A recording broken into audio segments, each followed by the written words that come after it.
The child's feet had turned the color of week-old bruises, mottled purple and gray against the white that stretched in every direction. She crawled because walking had stopped being possible 300 yards back, when her legs had simply folded beneath her like paper left too long in rain. The wind cut through her thin dress with a cruelty that felt personal, as if the storm itself had decided she deserved this particular death. 9 years old. That's all the time Eleanor McIntyre had been given to understand that the world was a place where people threw away things they didn't want anymore. Her fingers clawed at frozen earth, pulling her body forward another foot, then another. The bread Mrs. Peaton had shoved into her hands was gone, dropped somewhere in the first mile when her fingers had stopped obeying commands.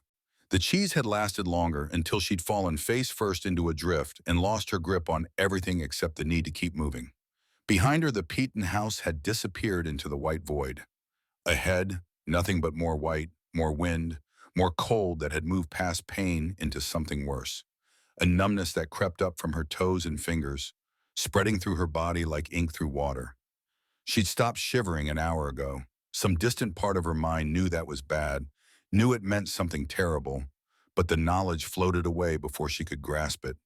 The locket was gone too. Mr. Peaton had ripped it from her neck, the chain breaking with a snap that she'd felt more than heard. Her only connection to whoever had loved her first, before the world had decided she wasn't worth keeping. The silver pendant with the initials VA scratched into the back. The faded photograph of a woman with dark hair and eyes that seemed to follow Ellie even in stillness.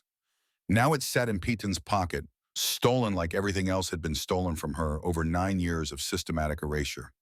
The tune came without conscious thought, humming itself through her cracked lips. Notes without words, rising and falling in a pattern she'd known longer than she'd known her own name.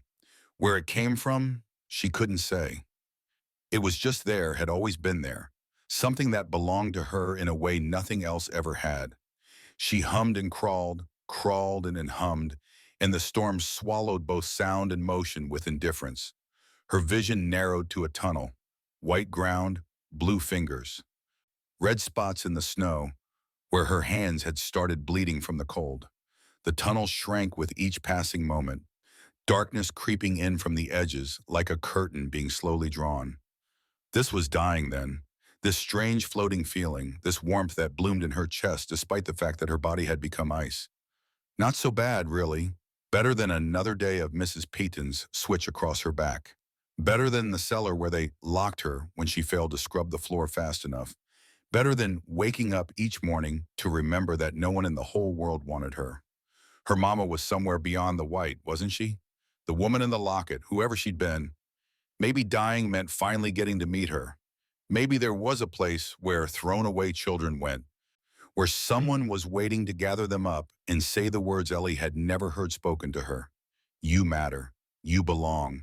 You're loved. She stopped crawling. Her body simply refused to move anymore, muscles seizing in the cold. She rolled onto her back, staring up at the white sky, and the humming faded to nothing. Somewhere far away a horse whinnied. The sound didn't register at first, too distant to penetrate the fog that had wrapped around her thoughts. But then it came again, closer, and with it the thunder of hooves against packed snow. Ellie tried to lift her head, couldn't, tried to call out. Her throat produced only a whisper that the wind snatched away before it traveled 6 inches. The hoofbeats stopped.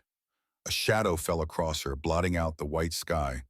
Then a face, weathered and lined, with eyes the color of storm clouds, and a jaw set hard against something that might have been horror. Hands touched her throat, pressing against the artery there. The touch burned like fire against her frozen skin, and Ellie wanted to pull away but couldn't make her body respond. A voice, rough with urgency and something else. Something that sounded almost like fear. No, no, no, no, not again, not this time. More words she couldn't follow, a blur of sound and motion as the shadow man stripped away his coat and wrapped it around her. The warmth of it shocked her system, forced a small gasp from her lips. Then she was being lifted, held against a chest that radiated heat like a furnace, and the world tilted as the man mounted his horse with her cradled in his arms. Stay with me. The words rumbled through his chest into her body.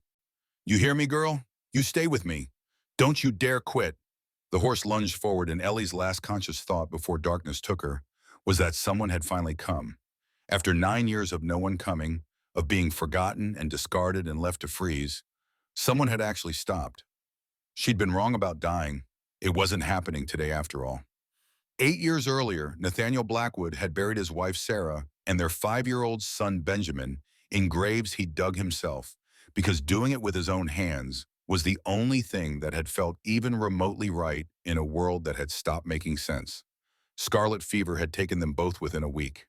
Sarah first, delirious and burning with heat that no amount of cold compresses could touch. Then Benjamin, small and fragile and calling for his mama, even as the fever consumed him from the inside out. Nate had held his boy through the final night, rocking him and humming the lullaby Sarah used to sing. And when the sun rose, Benjamin was gone, and something in Nate's chest had broken so completely, he'd never figured out how to put it back together. He'd sold the small farm in Missouri, where they'd planned to grow old, packed what little he owned, and headed west to Wyoming territory, to a ranch so remote that going 3 weeks without seeing another human being was standard practice. He hired Rosa Santos as his housekeeper because she was competent and quiet and didn't ask questions about why a man in his mid-30s lived alone in a house with 4 empty bedrooms. For 8 years, he'd existed rather than lived. Worked the ranch because work kept his hands busy and his mind empty. Rode the boundary lines. Mended fences. Kept the cattle from straying into the ravines where they'd break their legs and have to be shot. Every action mechanical, every day identical to the one before. He didn't want to care about anything anymore. Caring meant losing, and he'd already lost everything that mattered. Then his horse Smoke had stopped dead in the middle of a blizzard, refusing to move despite Nate's increasingly frustrated commands. And 9-year-old Eleanor McIntyre had become the crack in the wall Nate had built around the ruins of his heart. Now she lay in the bed in his guest room, her skin still corpse pale, her breathing shallow but steady. Rosa moved around her with practiced efficiency, wrapping heated stones in cloth and tucking them around the girl's body, dripping water mixed with whiskey between lips that barely moved. Her fingers. Rosa's voice carried that particular flatness that meant she was working hard to stay calm. Her toes. We'll know in the morning if we save them. Nate stood in the doorway, still wearing his snow-covered clothes, watching Rosa work. The girl was tiny, all sharp angles and visible ribs beneath the quilt. Her dark red hair had been snarled with ice when he'd carried her inside. Rosa had washed and brushed it until it spread across the pillow like spilled copper. But it was the scars that made Nate's hands curl into fists.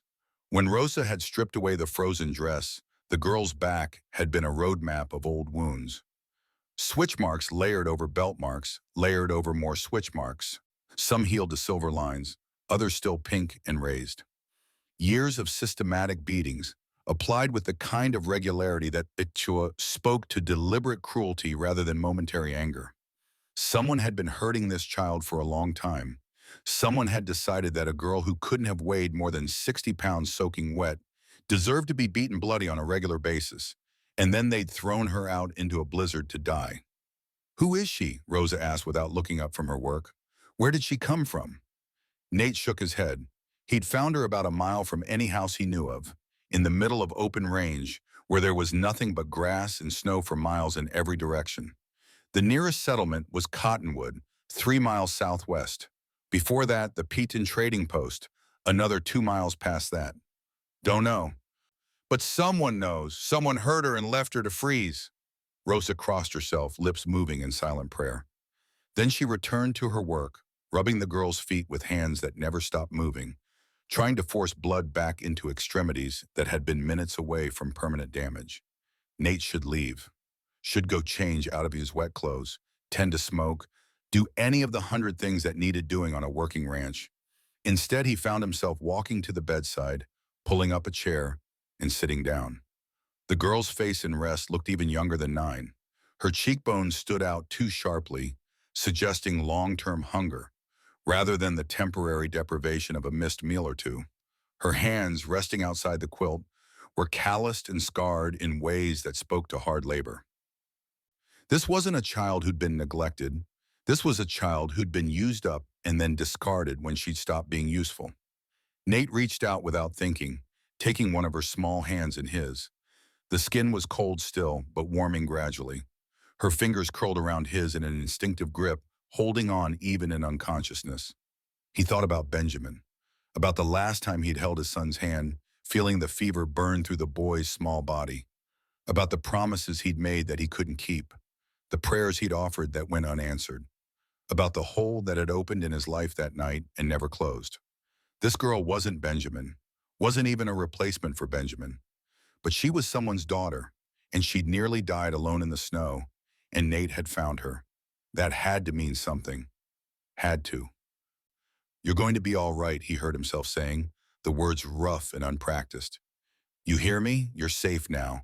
Whatever happened, whoever hurt you, they're not getting near you again." The girl didn't respond, didn't move, but her grip on his hand tightened slightly, and Nate settled back in the chair to wait for her to wake up. 3 years ago, a farmer named Hiram Poole had sold Eleanor McIntyre to Cornelius and Martha Peaton for $20 cash. Hiram had raised Ellie from infancy, if raised was the right word for keeping a child fed and clothed with the bare minimum of effort required to prevent her death. He'd never been warm, never been affectionate, but he'd never beaten her either. And in Ellie's experience, that counted for something. When she was 6, Hiram's crop had failed for the second year running. He'd sat her down at the kitchen table and explained, in the same tone he might use to discuss selling a horse that had gone lame, that he couldn't afford to keep her anymore. "Fellow over at the trading post needs help. Says his wife wants a girl around the house. They'll feed you, give you a place to sleep. Better than what I can offer now." Ellie had nodded because nodding was what you did when adults told you things. She'd packed her few possessions in a cloth bag. The locket, which Hiram said had been around her neck when someone left her on his doorstep as an infant. One spare dress. A wooden horse Hiram had carved for her 3rd birthday, the only present she'd ever received. The Petons had looked respectable enough. Cornelius was thick-waisted and red-faced, with the jovial manner of a man who enjoyed his own jokes. Martha was thin and sharp-featured, her mouth pressed into a line that suggested perpetual disapproval. They'd smiled at Hiram, counted out $20 in coins, told him they'd treat Ellie well. The smiles had lasted exactly as long as it took Hiram's wagon to disappear down the road. Then Martha's hand had cracked across Ellie's face hard enough to knock her to the ground, and the woman's voice had turned cold as February ice. "You'll work for your keep here, girl. No free rides, no charity. You eat what we give you, sleep where we tell you, and do every task assigned without complaint. Step out of line, you'll learn what real discipline looks like." Ellie had learned. Over 3 years, she'd learned exactly what real discipline looked like. It looked like being locked in the cellar for a day when she broke a plate while washing dishes. The darkness, absolute. The cold seeping through the dirt floor into her bones. It looked like the switch Martha kept by the kitchen door, applied to Ellie's back and legs whenever the woman decided the floors weren't clean enough, or the water hadn't been hauled fast enough, or Ellie had committed the sin of looking tired. It looked like meals withheld for infractions, real and imagined. Going to bed hungry more nights than not, eating in silence while the Petons consumed enough food for 6 people, forbidden from taking seconds even when there were leftovers that would spoil by morning.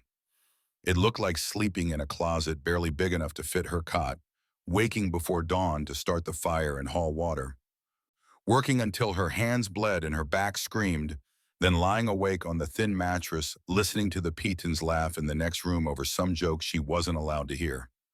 3 years, 1,095 days. Ellie had counted each one, scratching a mark into the wall beside her cot with a nail she'd found in the yard. A calendar of endurance, each mark representing 24 hours survived. The only thing that had kept her going was the locket. Every night before she fell asleep, she'd open it and stare at the woman in the photograph.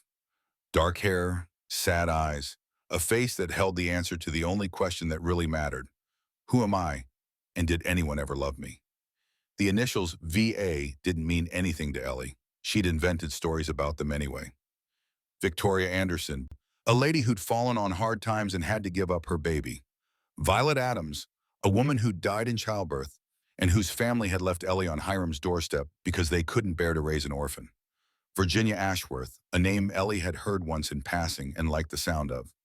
The stories changed depending on Ellie's mood, but they all ended the same way, with someone who'd loved her once, someone who'd wanted her but couldn't keep her, someone who'd cared enough to leave her with the only proof that she'd existed at all. Now the locket was gone, and Ellie had nothing left but the marks on her body and the memory of walking through a blizzard toward what she thought would be her final rest. She woke to warmth and light and the smell of something cooking that made her stomach clench with sudden, violent hunger. For a moment, she had no idea where she was. The bed beneath her was soft, the blankets heavy and clean. Sunlight streamed through a window covered in frost patterns that sparkled like scattered diamonds. The room was small but neat, with plain furniture and walls painted a gentle cream color that didn't hurt to look at. Nothing like the closet at the Petons, nothing like anywhere Ellie had ever been. She tried to sit up. Her body protested with a symphony of aches, muscles complaining about something she couldn't quite remember. Her fingers felt strange, thick and clumsy, wrapped in cloth. Same with her toes. When she lifted her hands to look at them, she saw the bandages and beneath them, the suggestion of something wrong, something damaged. Memory came back in fragments. The accusation, the blizzard, crawling through snow, and a man's face above her, rough with fear and determination. The door opened, and a woman entered carrying a tray. She was maybe 50, with dark hair shot through with gray and eyes that held a particular kind of weariness that came from seeing too much pain. When she saw Ellie was awake, her face softened into something that might have been relief. "You're back with us." The woman's voice carried a slight accent, Spanish maybe. "We weren't sure you would be. How do you feel?" Ellie's throat was too dry to answer immediately. The woman seemed to understand, setting down the tray and pouring water from a pitcher into a cup. She held it to Ellie's lips, supporting her head with a gentleness that made Ellie want to cry on. She drank. The water was cold and clean, and tasted better than anything she could remember. When she finally found her voice, it came out raspy and small. "Where am I?" "Blackwood Ranch, about 3 miles north of Cottonwood. My name is Rosalinda Santos, but everyone calls me Rosa. Mr. Blackwood found you in the snow yesterday, brought you here, and we've been working to warm you up ever since." Yesterday. One day then. It felt like longer, felt like she'd been cold forever. "My fingers." Ellie held up her bandaged hands. "Are they?" "Still attached." Rosa's voice carried gentle firmness. "You'll keep them, and your toes." But it was close. Another 10 minutes in that storm, and we'd be having a different conversation. Ellie looked at her hands, trying to process that. She'd almost lost her fingers. The realization sat strange and distant in her mind, like something happening to someone else. "Weinhoing." The question came out before she could stop it. Why did he stop? Why did he bring me here? Rosa's expression shifted into something complicated. Sadness and understanding and something else Ellie couldn't name. Because that's what good people do when they find a child dying in the snow. They stop. They help. Rosa paused, studying Ellie's face. "You sound like that surprises you." It did surprise her. In Ellie's experience, people didn't stop, didn't help. They looked the other way, or they didn't look at all. And children like her learned early that survival meant depending on no one but yourself. "What's your name, Nina?" Eleanor McIntyre. But everyone calls me Ellie." "Well, Ellie, you're safe here. Mr. Blackwood has already said you'll stay as long as you need to recover. There's soup on the tray when you're ready to eat. Start slow. Your stomach's been empty too long to handle much at once." Rosa turned to leave, but Ellie's voice stopped her. "The man, Mr. Blackwood, is he—" She struggled to find the right words. "Is he angry?" "Angry?" Rosa turned back, frowning. "Why would he be angry?" "Because adults were always angry. Because bringing a stranger into your house meant trouble and expense and complications. Because Ellie had learned over 3 years with the Petons that her very existence was an inconvenience people resented." She didn't say any of that, just shrugged, the motion sending fresh aches through her shoulders. Rosa crossed back to the bed and sat on the edge, careful not to jostle Ellie. When she spoke, her voice was gentle but firm. "Listen to me carefully, Nina. Whatever you've been through, whatever people have taught you about how the world works, you need to understand something right now. Mr. Blackwood saved your life. He carried you through a blizzard to get you here. He sat beside your bed all night making sure you kept breathing. That's not anger. That's care. The words hit Ellie like a physical force. She'd heard Rosa say them, but they didn't make sense, didn't fit with anything she knew about how people treated girls like her. Now eat. Rosa stood, smoothing her skirt. I'll be back to check on you in an hour. If you need anything before then, you call out. I'll hear you. She left, and Ellie was alone with the soup and the sunlight and the strange, unsettling feeling that something fundamental had shifted in her world. Nate didn't come to check on her immediately. Rosa said he was out checking the boundary lines, a task that took most of the day. Ellie spent the time drifting in and out of sleep, eating small amounts when Rosa brought food, and trying to make sense of where she'd landed. The room they'd put her in was nicer than anywhere she'd slept in her whole life. The bed was clean, the walls weren't moldy. When she needed to use the chamber pot, Rosa helped her without complaint or comment, treating the task as matter of fact rather than shameful. It was all deeply confusing. By evening, Ellie felt strong enough to sit up properly. Her fingers still hurt, and her toes were too tender to put weight on. But the worst of the numbness had faded. Rosa had unwrapped the bandages to check for damage, and Ellie had been relieved to see all 10 fingers still attached, in the same color as the rest of her hand rather than the purple-black that would have meant frostbite had won. She was going to be all right, physically at least. When the door opened again, it wasn't Rosa who entered. The man from the blizzard stood in the doorway, hat in hands, looking uncertain in a way that seemed at odds with his weathered competence. He was tall, maybe 6 feet, with shoulders that suggested years of hard work. His face was lined with exposure to sun and wind, his hair more gray than brown, his eyes that particular shade of storm cloud blue that made Ellie think of the winter sky. He looked like he'd been carved from the same stone as the mountains visible through the window. You're awake. His voice was rough but not unkind. Good. That's good. Rosa says you're going to keep your fingers and toes. Ellie nodded, not sure what to say. The man seemed to struggle with words for a moment, then stepped into the room and pulled up the chair beside her bed. When he sat, his eyes were level with hers. My name's Nathaniel Blackwood. Most folks call me Nate. This is my ranch, and you're welcome to stay here as long as you need while you recover. No obligations, no expectations. You're safe here. Rosa said that too. Ellie's voice came out smaller than she intended. That I'm safe. You are, I promise you that. Nate's jaw tightened. Now I need to ask you some questions. I know you're tired and you've been through hell, but I need to understand what happened, where you came from, who hurt you. The questions Ellie had been dreading. She'd known they were coming, had rehearsed answers in her head, but now that the moment was here, she didn't know how to start. Take your time, Nate said, as if he could read her thoughts. Start wherever feels right.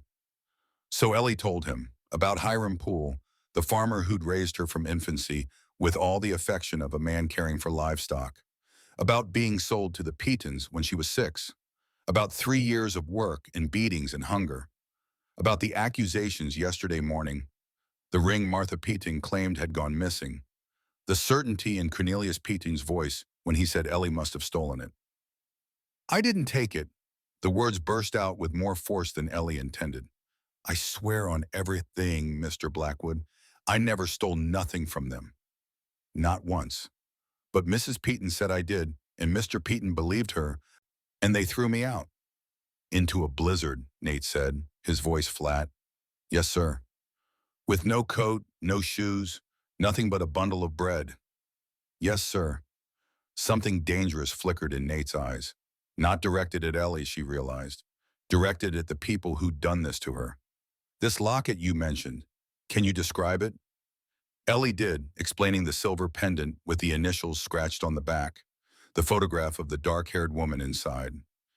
As she spoke, she saw Nate's expression shift into something thoughtful, almost troubled. And Peyton took it from you? Right before he threw you out? Ripped it off my neck. The chain broke.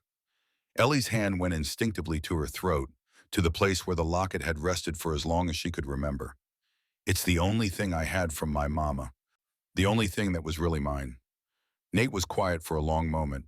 Then he leaned forward, resting his elbows on his knees, his expression serious. Ellie, I'm going to ask you something important, and I need you to think carefully before you answer. When Piton saw the locket, when he looked at those initials, did his face change? Did he react like he recognized something?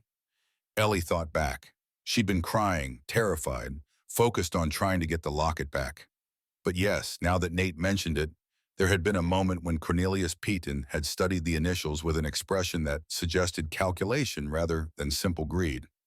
He looked surprised, maybe? Like he knew something about it but didn't want to say what. And then he kept it. Told me it was payment for what I'd stolen. That we were square now. Ellie's voice hardened. But I didn't steal nothing.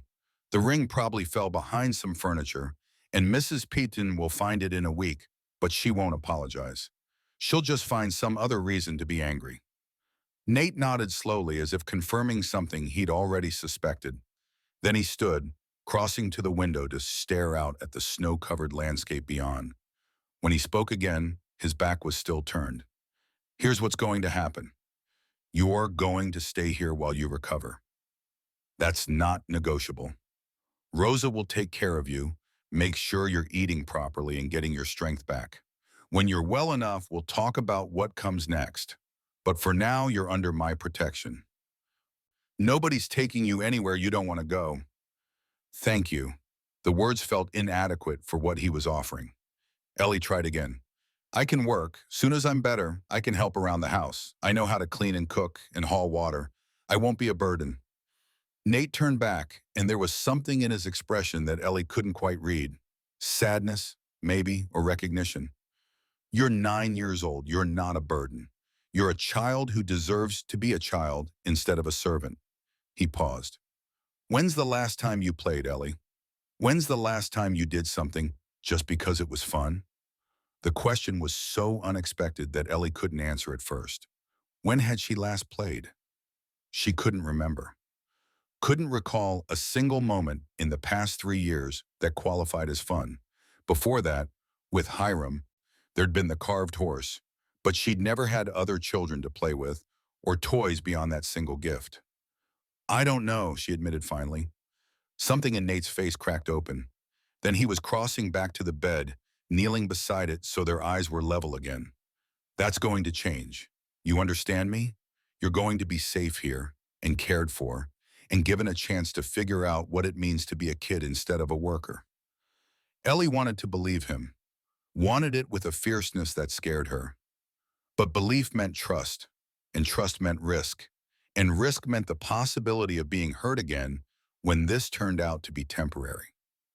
Because everything was temporary. That was the one constant in Ellie's life.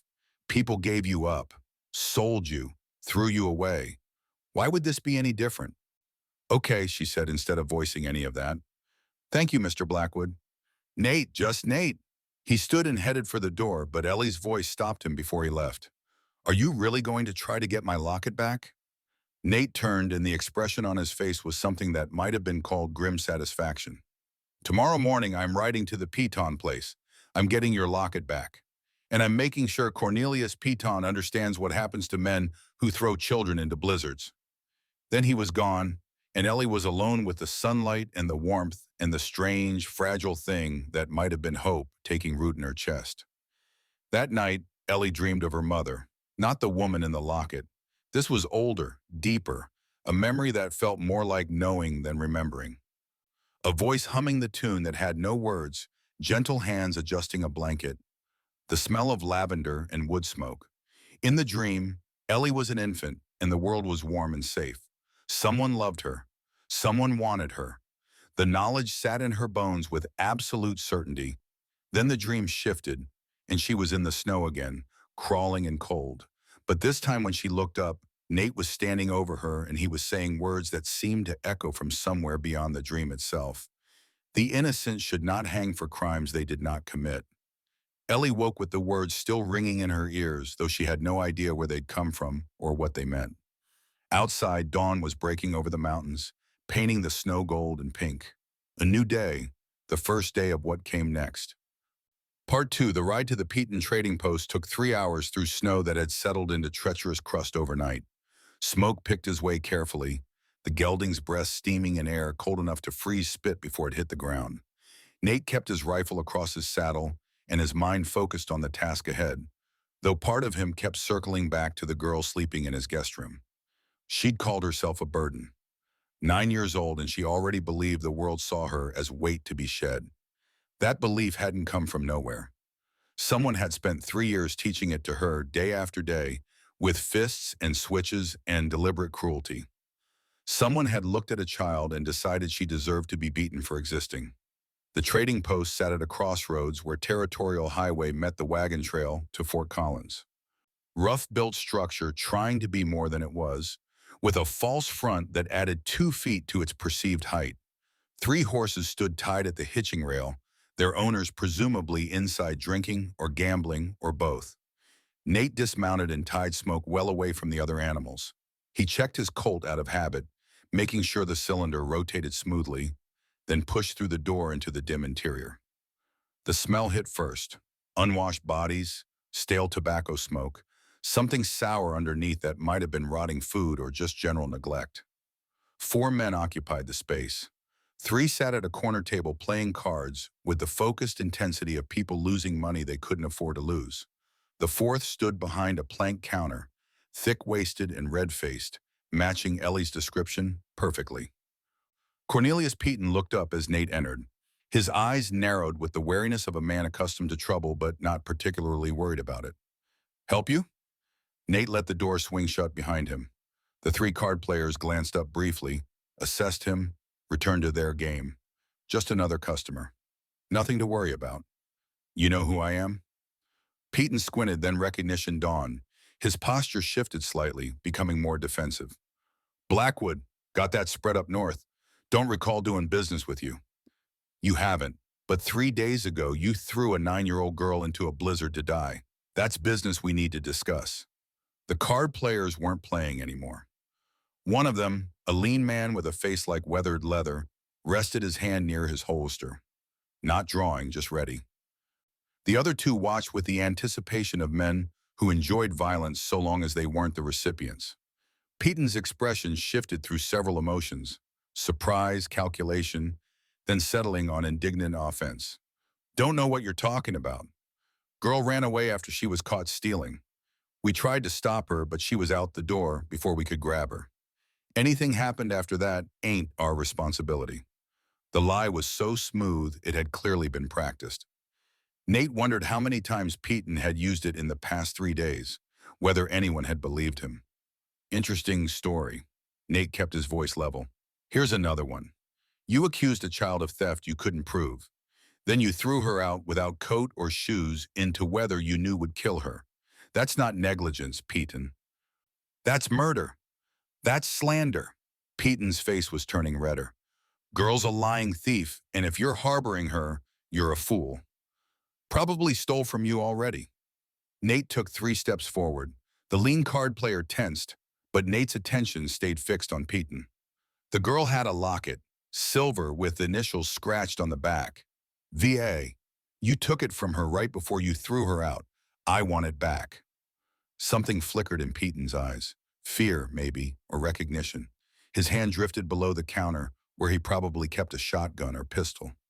"Don't have it. Girl made that up like she made up everything else. Empty your pockets. Get the hell out of my establishment. Empty them now or I'll do it for you after I break your nose." The lean card player stood, hand hovering over his weapon. Nate's eyes flicked to him without moving his head. "This is between me and Patan. Stay out of it unless you want to be part of it." The man hesitated. Behind him, his companions were carefully sliding their chairs back, creating distance. Smart. They'd assessed the situation and decided Nate wasn't someone to cross for $20 and whatever loyalty Peaton might have bought over the years. The lean man sat back down. Nate returned his attention to Peaton, who'd taken advantage of the distraction to pull a short-barreled pistol from beneath the counter. He held it with the confidence of a man who'd never actually had to shoot anyone, but believed the threat alone would be sufficient.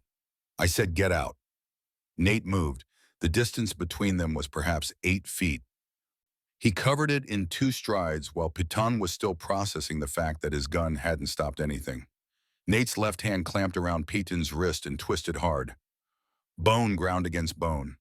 The pistol clattered to the floor. Nate's right hand grabbed the front of Peyton's shirt and slammed him down onto the counter.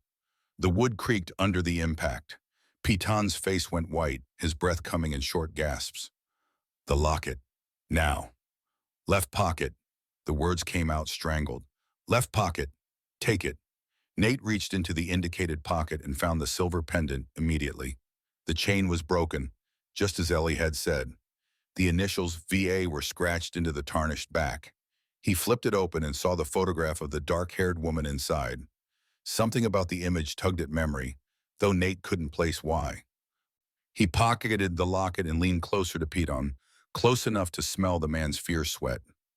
If I ever see you near that girl again, if you ever speak about her to anyone, if you so much as think about her in a way I don't like, I will come back here, and I will hurt you in ways that don't kill, but make you wish they had. We clear? Piton managed a nod, his face pressed against the counter. And one more thing. Nate's voice dropped lower. When you saw this locket, you recognized something. Those initials meant something to you. So here's a question I need answered honestly. Who is she? Where did she come from? I don't know. The words came too fast, too defensive. Just a locket, probably stolen from someone else. Nate twisted Peyton's arm harder. The man yelped. Try again. I don't... Peyton's voice broke. I swear I don't know for certain. But those initials, VA, there's only one family around here with that kind of quality silver. Only one family that would have a locket like that. What family? Ashworth, out of Denver, big money, mining and railroads. Had a daughter 20 years back named Victoria. She disappeared and there were rumors, but what kind of rumors? That she got herself pregnant by some nobody. That the family sent her away to have the baby somewhere quiet. After that, Peyton shrugged as much as he could with his face still pressed to wood. Nobody knows. Some say she died in childbirth. Some say they shipped her off to a sanitarium. Some say the baby died too. Nate released him and stepped back. Peyton pushed himself upright, cradling his twisted arm, his face a mix of fear and anger. You broke my wrist. It's sprained, not broken, but keep talking about things you shouldn't, and I'll come back and fix that for you. Nate turned and walked toward the door. Behind him, he heard Peyton's voice, thick with spite. You got no idea what you're getting into, Blackwood. That girl's trouble. Bad blood. The Ashworths threw her away for a reason. Nate stopped at the door and looked back. The card players were watching with the fascination of men witnessing something they'd talk about for months. Peyton stood behind his counter, still cradling his arm. The only bad blood here is yours. You tried to kill a child. That's something you're going to have to live with. Then he was outside, mounting smoke, and heading back toward the ranch with the locket in his pocket and a name echoing in his head. Victoria Ashworth. If Ellie was her daughter, if this locket was proof of that connection, then the girl sleeping in his guest room wasn't just some random orphan. She was the lost heir to one of the wealthiest families in Colorado Territory. And that meant everything was about to get a lot more complicated.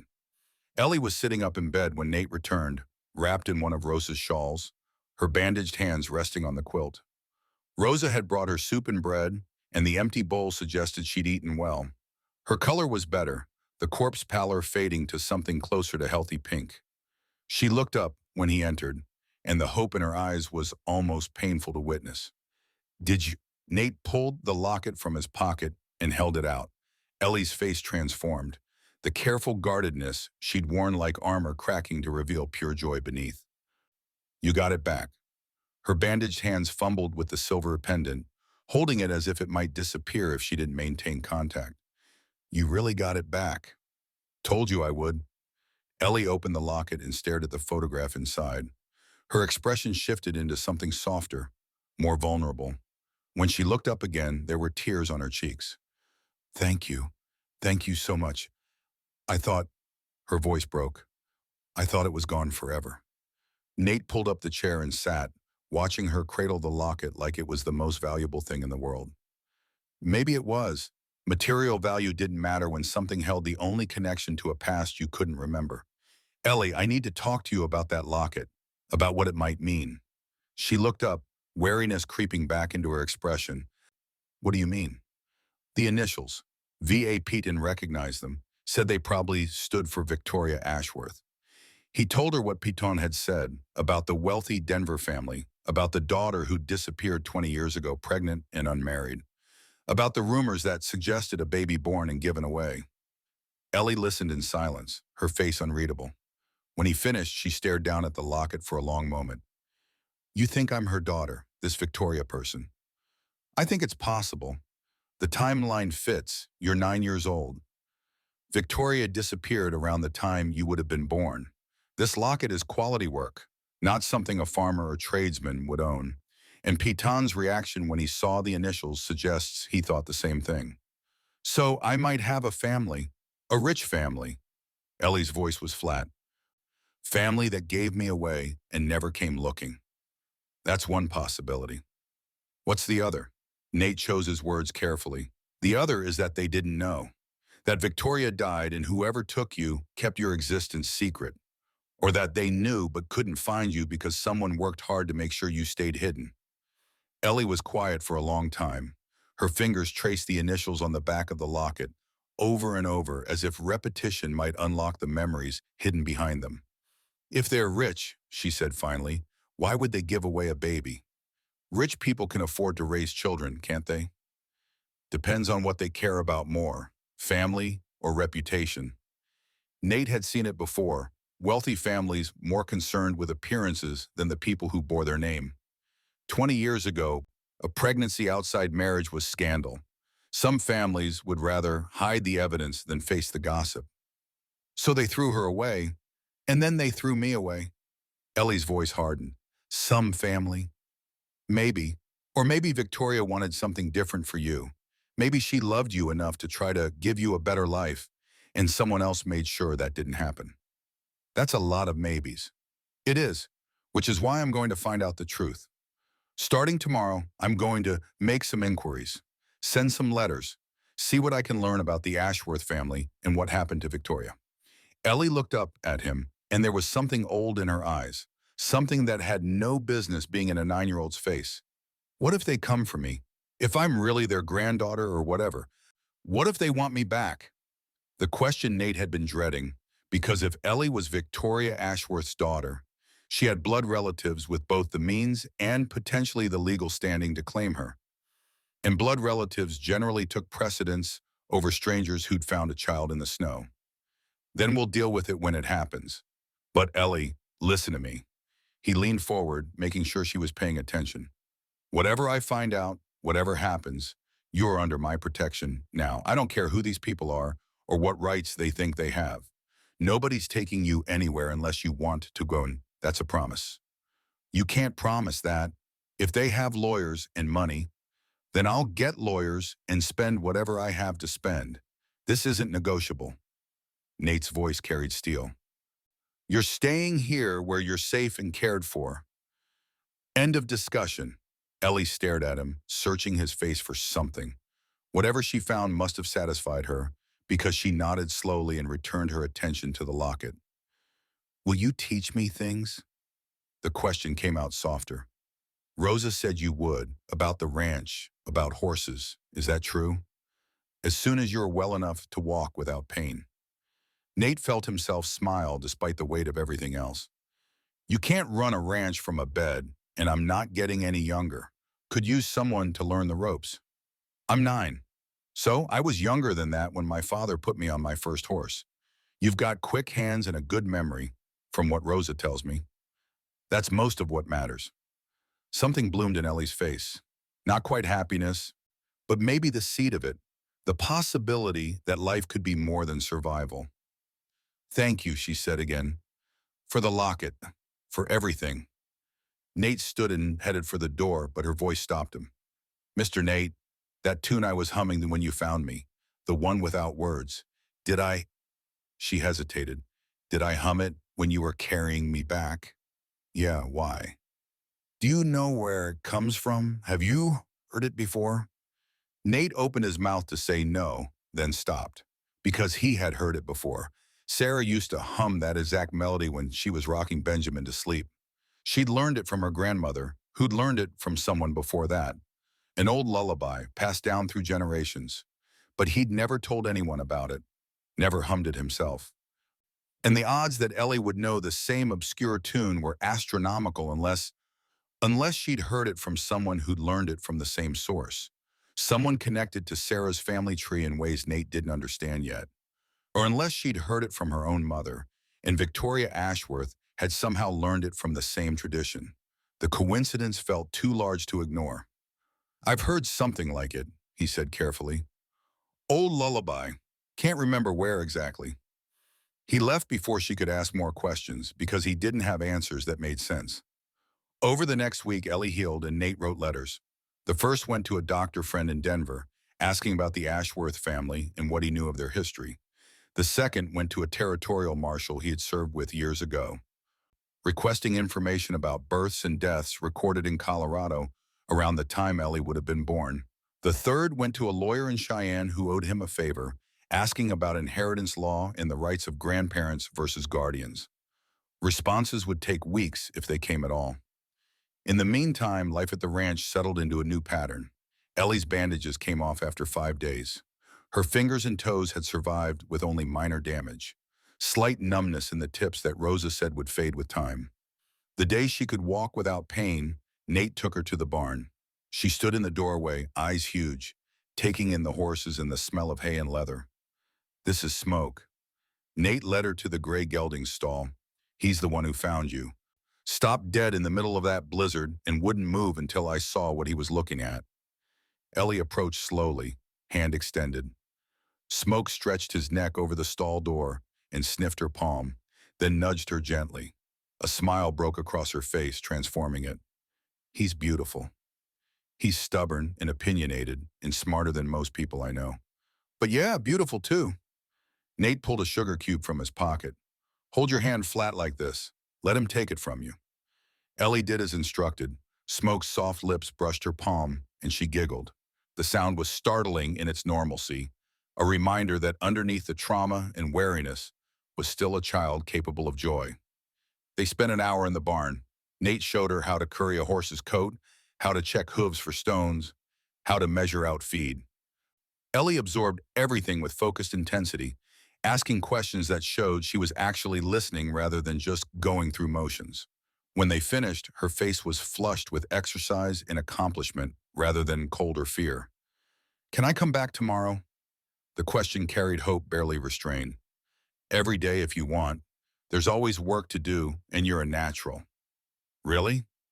"Really, you've got gentle hands. Animals can tell when someone's genuine." Over the following days, Ellie blossomed in small increments. Her appetite improved. She started gaining weight, her too sharp edges softening. The shadows under her eyes faded. She began speaking more freely, asking questions about the ranch, about Nate's past, about Rosa's cooking techniques.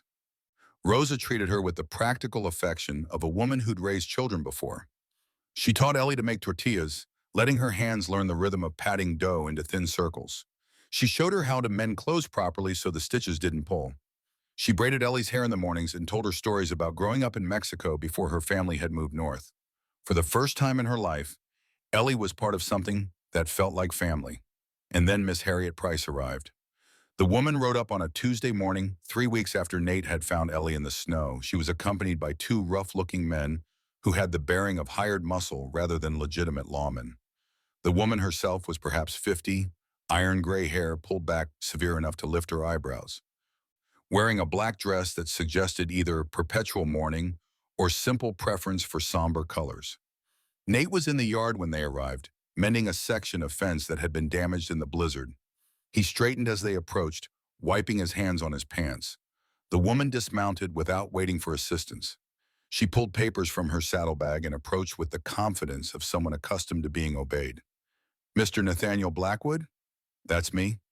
"My name is Miss Harriet Price. I represent the Children's Welfare Society of the Wyoming Territory." She held out the papers. "We've received a report about a minor child residing at this residence without proper legal guardianship." Ice ran down Nate's spine despite the mild weather. He took the papers and scanned them quickly. Official letterhead, legal language. A complaint filed by Cornelius Piton. Of course, the bastard was striking back the only way he could without risking another physical confrontation. The child in question is recovering from severe exposure and hypothermia. I found her nearly dead in a blizzard and brought her here to save her life. That's not illegal. No, but keeping a child who belongs to someone else without informing the proper authorities is. Miss Price's voice carried the particular coldness of bureaucracy. Mr. Peaton has filed a claim stating the girl ran away from his household after committing theft. He's demanding her return. He's lying. Nate kept his voice level through force of will. He threw her out into a blizzard to die. She nearly did die. I have the doctor's report documenting her injuries. So you say, but Mr. Peaton tells a different story. And without independent witnesses, it becomes a matter of who the law chooses to believe. The law should choose to believe the child who was beaten for 3 years. Something flickered in Miss Price's expression. Not quite sympathy, but perhaps acknowledgement that she'd heard versions of this story before. I need to see the girl, interview her, assess her living conditions. Every instinct Nate had screamed at him to refuse to send this woman away, to protect Ellie from whatever new trauma this represented. But he knew how the system worked. Refusal would only make things worse, would give Price ammunition to claim he was hiding something. She's inside with my housekeeper. But I'm present for any interview, and if you upset her, we're done. That's acceptable. They walked to the house. Rosa met them at the door, her expression thunderous when Nate explained quietly what was happening.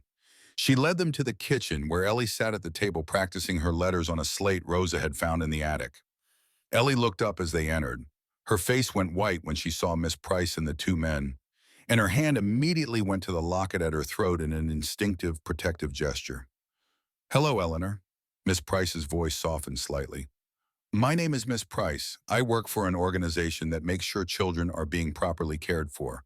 I have some questions for you. Is that all right? Ellie's eyes darted to Nate. He nodded encouragingly, though his stomach was tight with dread. Okay, Ellie said quietly. Price sat across from her at the table. The two men remained by the door, watching with the blank expressions of people paid to intimidate through presence alone. Can you tell me how you came to be living here? Ellie did, her voice gaining strength as she went. She told the truth without embellishment. The accusation, the blizzard, Nate finding her, everything that had happened since. Price took notes, her face unreadable. When Ellie finished, the woman asked the questions Nate had been dreading. How are you being treated here? Are you fed properly? Do you have a place to sleep? I have my own room. Wonder crept into Ellie's voice despite the fear. With a real bed and blankets and everything. Rosa makes me 3 meals a day and teaches me to cook. Mr. Nate is teaching me about horses and ranching. Nobody hits me here. Nobody locks me in the cellar or takes away my food. Does Mr. Blackwood ever hurt you? In any way? What? Ellie looked genuinely shocked. No, never. She struggled for words. He's kind. He saved my life. Price studied her for a long moment and then closed her notebook. I need to speak with Mr. Blackwood privately. Would you excuse us? Rosa stood immediately. Come, Nina, let's check on the bread. She led Ellie from the room, but not before Ellie shot Nate a look of pure terror. He tried to smile reassuringly, though he felt anything but reassured himself. When they were alone, Price turned to Nate with an expression that suggested she'd made some internal decision. Mr. Blackwood, I've been doing this work for 20 years. I've seen every kind of situation you can imagine, and several you probably can't. I know a good situation when I see one. Relief flooded through Nate, but he kept his voice steady. Then what's the problem? The problem is the law doesn't care about obvious. It cares about paperwork, proper channels, legal standing. She tapped the documents on the table. You're a single man with no legal claim to this child. You're not a blood relative. You haven't filed adoption papers. You haven't notified any authorities about finding her. In the eyes of the law, you're essentially holding her without authority. I'm protecting her from the people who tried to kill her. I believe you, and I'll be filing a report saying the child is in good care and that returning her to the Petons would be unconscionable. Price leaned forward. But Peton has legal standing that you don't. If he pushes this through the courts, If he gets a judge who cares more about property rights than child welfare, and there are many such judges, he could force her return. Nate's hands curled into fists. That's not happening. Then you need to establish legal standing. Fast. Price pulled a card from her pocket and pushed it across the table. This is a lawyer in Cheyenne, Bartholomew Preston. He handles cases like this. He's good, he's not afraid of powerful people, and he owes me several favors. What do I need to do? File for guardianship. Better yet, adopt her properly. But there's a complication. Price hesitated. You're unmarried. Courts look more favorably on couples. A single man raising a young girl raises questions, fair or not. The implication hung in the air. Nate thought about Rosa, about the quiet competence with which she'd cared for Ellie, about the way the girl had started calling her Miss Rosa with genuine affection. I'll figure something out. Figure it quickly. Peyton is angry and embarrassed. He's going to push this. And if someone with a legal claim comes forward, blood relatives, documented prior guardians, anyone with papers that trump yours, you'll lose. She stood and gathered her documents. At the door, she paused. For what it's worth, Mr. Blackwood, I hope you win this. That little girl deserves a home with people who care about her. But hope doesn't hold up in court. Get Preston. File papers. Make this legal before someone makes it impossible. Then she was gone, and Nate was left sitting alone in the kitchen, staring at the lawyer's card and feeling the walls closing in. He found Rosa in the pantry, Ellie beside her sorting dried beans like it was the most important task in the world. The girl's hands were shaking. Is she taking me away? Ellie's voice was barely audible. Am I going back to the Petons? No. Nate made the word a promise. Miss Price says you're staying here, but we need to make it official, legal, so nobody can challenge it. Rosa looked up from the beans, understanding dawning in her eyes. She'd heard enough through the door to know what Price had suggested. Senor Nate, may I speak with you? Alone? They stepped out onto the back porch, leaving Ellie with instructions to finish sorting and then help herself to cookies Rosa had baked that morning.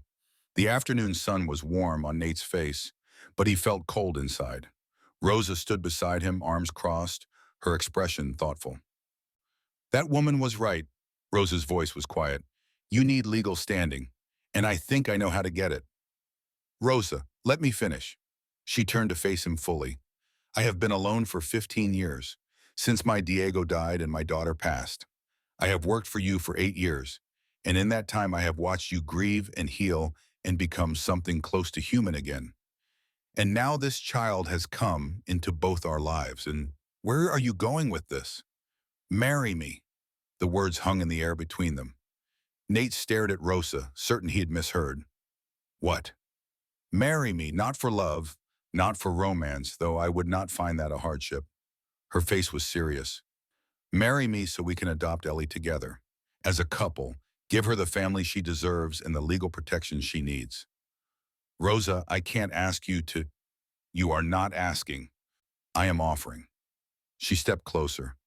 I have loved that child since the moment I saw her. I would do anything to protect her. And she paused, choosing words carefully. I care for you, Nathaniel. I have for many years. This would not be a sacrifice. It would be a gift. Nate didn't know what to say. Rosa had been part of his life for so long, he'd stopped really seeing her. She was just there, constant and reliable and essential. But now, looking at her face, he saw something he'd missed. Devotion, patience, a quiet love that had waited years without demanding anything in return. It wasn't what he'd had with Sarah. That had been passion and partnership and the kind of love that burned bright. This was different, steadier, built on shared purpose and mutual respect and the understanding that came from weathering storms together. Maybe it was enough. Maybe it was even better. Are you sure? His voice came out rough. This isn't something you can take back once it's done. I am sure. The question is whether you are. Nate thought about Ellie, about the fear in her eyes when Miss Price had arrived, about the way she'd looked when he'd brought back her locket, about the possibility of losing her to a system that didn't care about anything except paperwork and legal standing. He thought about Rosa, about the quiet strength she'd shown in caring for a traumatized child, about the way she'd never asked for more than he could give, about the possibility of building something new from the ruins of what he'd lost. He thought about Sarah and Benjamin and the promise he'd made over their graves, to honor their memory, to keep living, to let himself care again even if it meant risking more pain. Yes, he said finally. Yes, I'm sure. Rosa's face broke into a smile that made her look at 10 years younger. Then we will do this. We will marry, we will file papers, and we will make sure that little girl has a home that cannot be taken from her. When? As soon as possible. Tomorrow if we can find a preacher. Next week at the latest. Her expression turned serious again. Miss Price was right about one thing. We need to move fast. If there are people who would challenge us for Ellie, we need to make sure our claim is established first. They went back inside together. Ellie had finished sorting the beans and was eating a cookie with the careful precision of someone still not entirely certain that food wouldn't be taken away. She looked up as they entered, searching their faces for answers to questions she was too afraid to ask out loud. Nate pulled out a chair and sat across from her. Rosa did the same. Ellie, Rosa and I have something to tell you, something important. The girl's face went carefully blank, bracing for bad news. We're getting married, and then we're going to adopt you, legally, properly, so that nobody can ever take you away or hurt you again. Ellie stared at them, the cookie forgotten in her hand. You're, what? Getting married. Rosa reached across the table and took Ellie's free hand. So we can be your family, both of us, your papa and your mama, if you want that. Tears spilled down Ellie's cheeks. She nodded, unable to speak, then launched herself across the table into Rosa's arms. Rosa caught her and held her close, murmuring words in Spanish that Nate didn't understand, but that made Ellie cry harder. Over the girl's head, Rosa's eyes met Nate's. In them, he saw everything they weren't saying out loud. The fear that this might not be enough. The determination to make it enough anyway. The fierce protectiveness that united them in common purpose. They were going to fight for this child, whatever it took, whoever came, and God help anyone who tried to stand in their way. Part 3, the circuit preacher was a thin man named Josiah Webb, who looked like he subsisted entirely on scripture and black coffee. He arrived 4 days after Rosa's proposal, riding a mule that seemed as perpetually exhausted as its owner. Nate had sent word through the territorial telegraph office, and Webb had come because he owed Nate a favor from years back involving a broken wagon wheel and a pack of wolves. They held the ceremony in the main room of the ranch house. No guests, no decorations, just the 4 of them. Nate, Rosa, Ellie, and Hector Valdez, the ranch foreman who'd been summoned to serve as witness. Hector stood by the fireplace looking uncomfortable in his Sunday clothes, hat in hands, his weathered face carefully neutral. Rosa wore a borrowed dress, pale blue with lace at the collar. She'd washed her hair until it shone, braided it with small white flowers Ellie had picked from the greenhouse that morning. She looked different, softer, younger. Nate wore the only suit he owned, dark wool that smelled of mothballs and memories. The last time he'd worn it had been to bury Sarah and Benjamin. Putting it on felt like crossing a threshold he couldn't uncross. Ellie stood between them, holding both their hands, her face radiant with something that looked almost like hope. Webb opened his worn Bible and began the ceremony with the clipped efficiency of a man who'd done this hundreds of times in makeshift chapels across the frontier. Dearly beloved, we are gathered here in the sight of God and these witnesses to join this man and this woman in holy matrimony. The words washed over Nate. He heard them without quite processing their meaning. His mind kept circling back to the conversation he had had with Rosa the night before, sitting on the back porch under stars, so thick they looked like spilled salt. You don't have to love me, she'd said quietly. Not the way you loved Sarah. I understand that what we're doing is for Ellie first, for us second. That's enough. It's not fair to you. Life hasn't been fair to any of us, Nathaniel. Fair is a luxury. This is practical, and it is right, and that is more than most people get. Now she stood beside him reciting vows, and Nate found himself meaning them despite the circumstances. To honor, to cherish, to stand together through whatever came. These weren't empty words. They were a promise he intended to keep. Do you, Nathaniel James Blackwood, take this woman to be your lawfully wedded wife? I do. And do you, Rosalinda Elena Santos, take this man to be your lawfully wedded husband? I do. Then by the power vested in me by the Wyoming Territory and Almighty God, I pronounce you husband and wife. You may kiss your bride. Nate turned to Rosa. She looked up at him with dark eyes that held understanding and affection and the quiet strength that had carried her through 15 years of widowhood. He kissed her gently, briefly, sealing the promise they'd made. When they pulled apart, Ellie was crying. Happy tears this time, streaming down her face unchecked. Does this mean I can call you Mama now? Her voice shook. For real?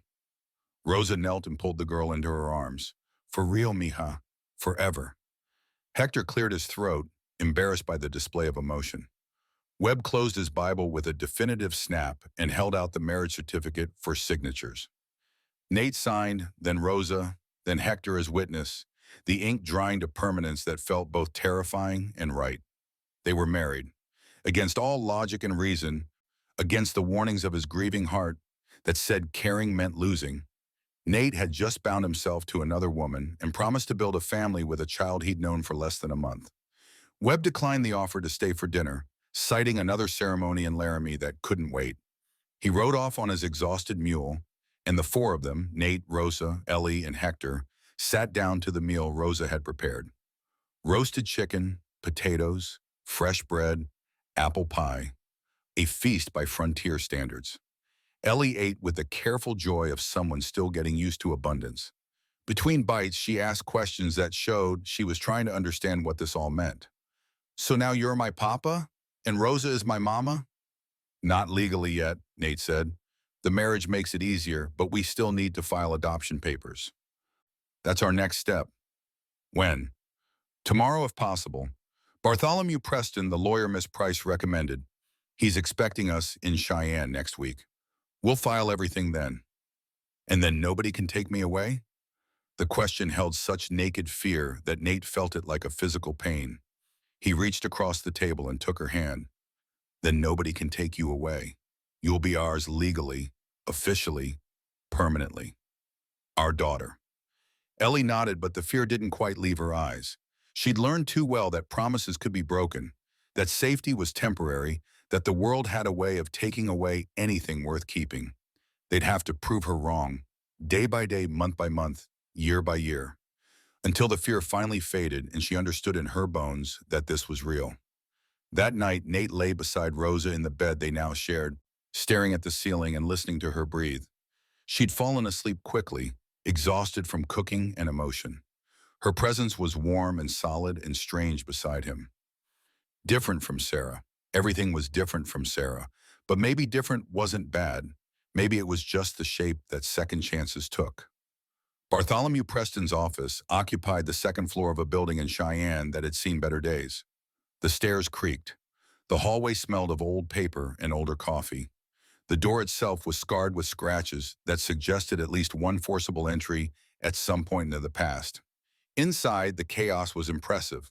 Papers covered every surface, stacked in precarious towers that defied gravity and common sense. Law books lined the walls from floor to ceiling, their spines cracked from use. A single window looked out onto the street below, its glass so dirty it turned the sunlight brown. Preston himself matched his office. Small man, barely 5'5", with spectacles that magnified his eyes to unnatural size, and a suit that had been patched at the elbows more than once. He looked like the kind of lawyer you'd hire because you couldn't afford better. Until he spoke. Then everything changed. The Ashworths. Preston leaned back in his chair, fingers steepled. I've been waiting 20 years for a chance to go after those bastards. Tell me everything. Nate did. The locket, Peteen's reaction. The hints about Victoria Ashworth and her missing baby, Ellie's age and the timeline that suggested she might be that child. Preston listened without interrupting, occasionally making notes on a scrap of paper. When Nate finished, the lawyer smiled. It wasn't a pleasant expression. This is good, better than good. The Ashworths have skeletons, Mr. Blackwood. Lots of them.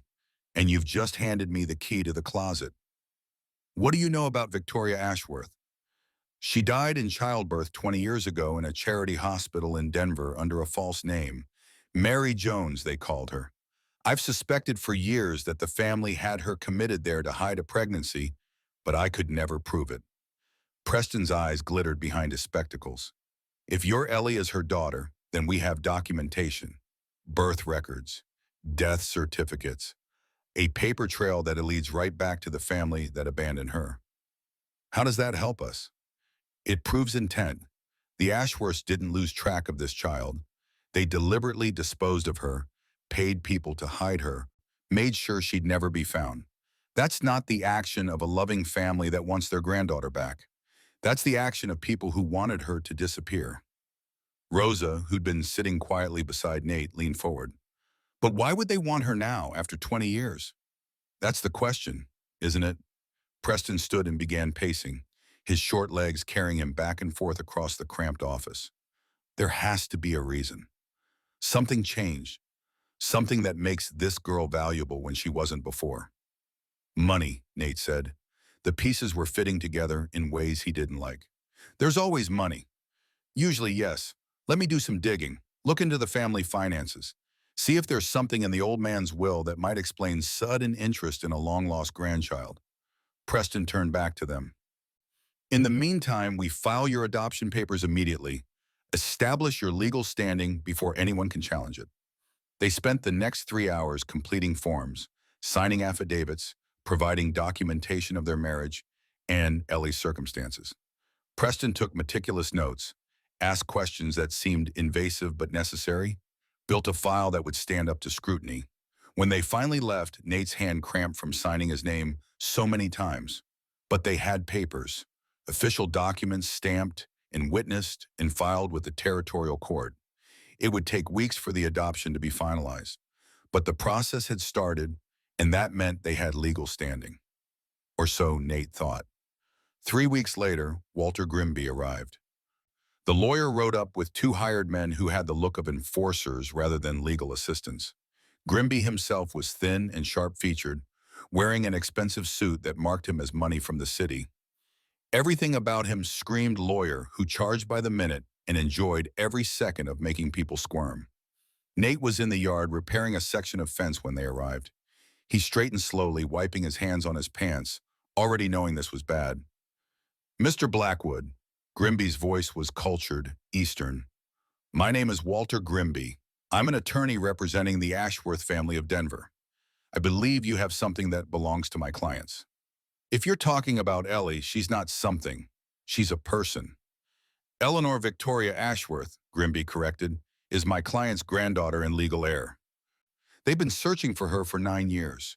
Imagine their joy when they learned she'd finally been found. The name hit Nate like a punch. Eleanor Victoria, middle name after her mother. The connection explicit and undeniable. Funny how they spent 9 years not looking very hard. Girl nearly froze to death in a blizzard, and nobody seemed too concerned until now. An unfortunate situation, Grimby said smoothly, one that the family deeply regrets. But that's all in the past. They want to bring Eleanor home now, give her the life she deserves. She has a life here, with me and my wife. We're her legal guardians. Actually, you're not yet. Grimby pulled papers from his leather satchel. Your adoption filing is still pending. It won't be finalized for at least 6 more weeks. During that time, blood relatives have primary claim, and I have documentation proving Eleanor's identity, her connection to the Ashworth family, and her right to her inheritance. What inheritance? Grimby smiled. It was the expression of a man who'd just played his best card and knew it. The entirety of the Ashworth estate, Jeremiah Ashworth. Eleanor's grandfather died 3 months ago. His will left everything to Victoria's child, should that child still be alive. We're talking about mines, railroads, banks, real estate. Millions of dollars, Mr. Blackwood. Maybe tens of millions. The world tilted slightly. Nate had known the Ashworths were wealthy, but this was beyond anything he'd imagined. This wasn't just money. This was generational wealth, the kind of fortune that bought judges and politicians and anyone else who stood in the way. If the old man wanted her to have everything, why'd he pay to hide her in the first place? Family dynamics are complicated. What matters is that Eleanor has relatives who want her back. Relatives with both the means and the legal standing to claim her. You mean relatives who want her money? I mean relatives who want to right an old wrong. Grimby's smile never wavered. Mr. Randolph and Mr. Marcus Ashworth, Eleanor's uncles, are prepared to provide her with every advantage. The finest schools, the best society, opportunities beyond anything a frontier ranch could offer. They're prepared to control her fortune until she comes of age, Nate shot back. If she ever comes of age, lot can happen to a child in 12 years. Accidents, illnesses, convenient tragedies that leave the money in the hands of relatives who'd benefit from her death. The smile finally cracked. Grimby's expression hardened. That's slander, Mr. Blackwood. Dangerous slander. The Ashworth family has been nothing but transparent in their intentions. Then why didn't they come forward 9 years ago when she was first lost? Why wait until now, until there's an inheritance at stake? They didn't know where she was. Someone, we believe it was the man you recovered the locket from, was paid to ensure she stayed hidden. He did his job well, too well. It took considerable investigation and expense to track her down. Convenient timing, though. Old man dies. Suddenly there's urgency. Grimby replaced his papers in the satchel with deliberate care. Mr. Blackwood, you seem like a reasonable man.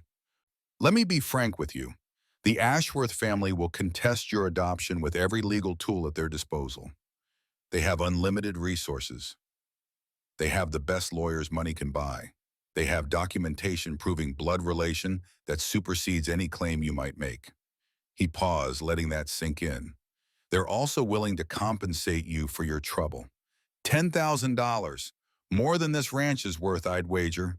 Take the money, let the girl go, and everyone walks away happy.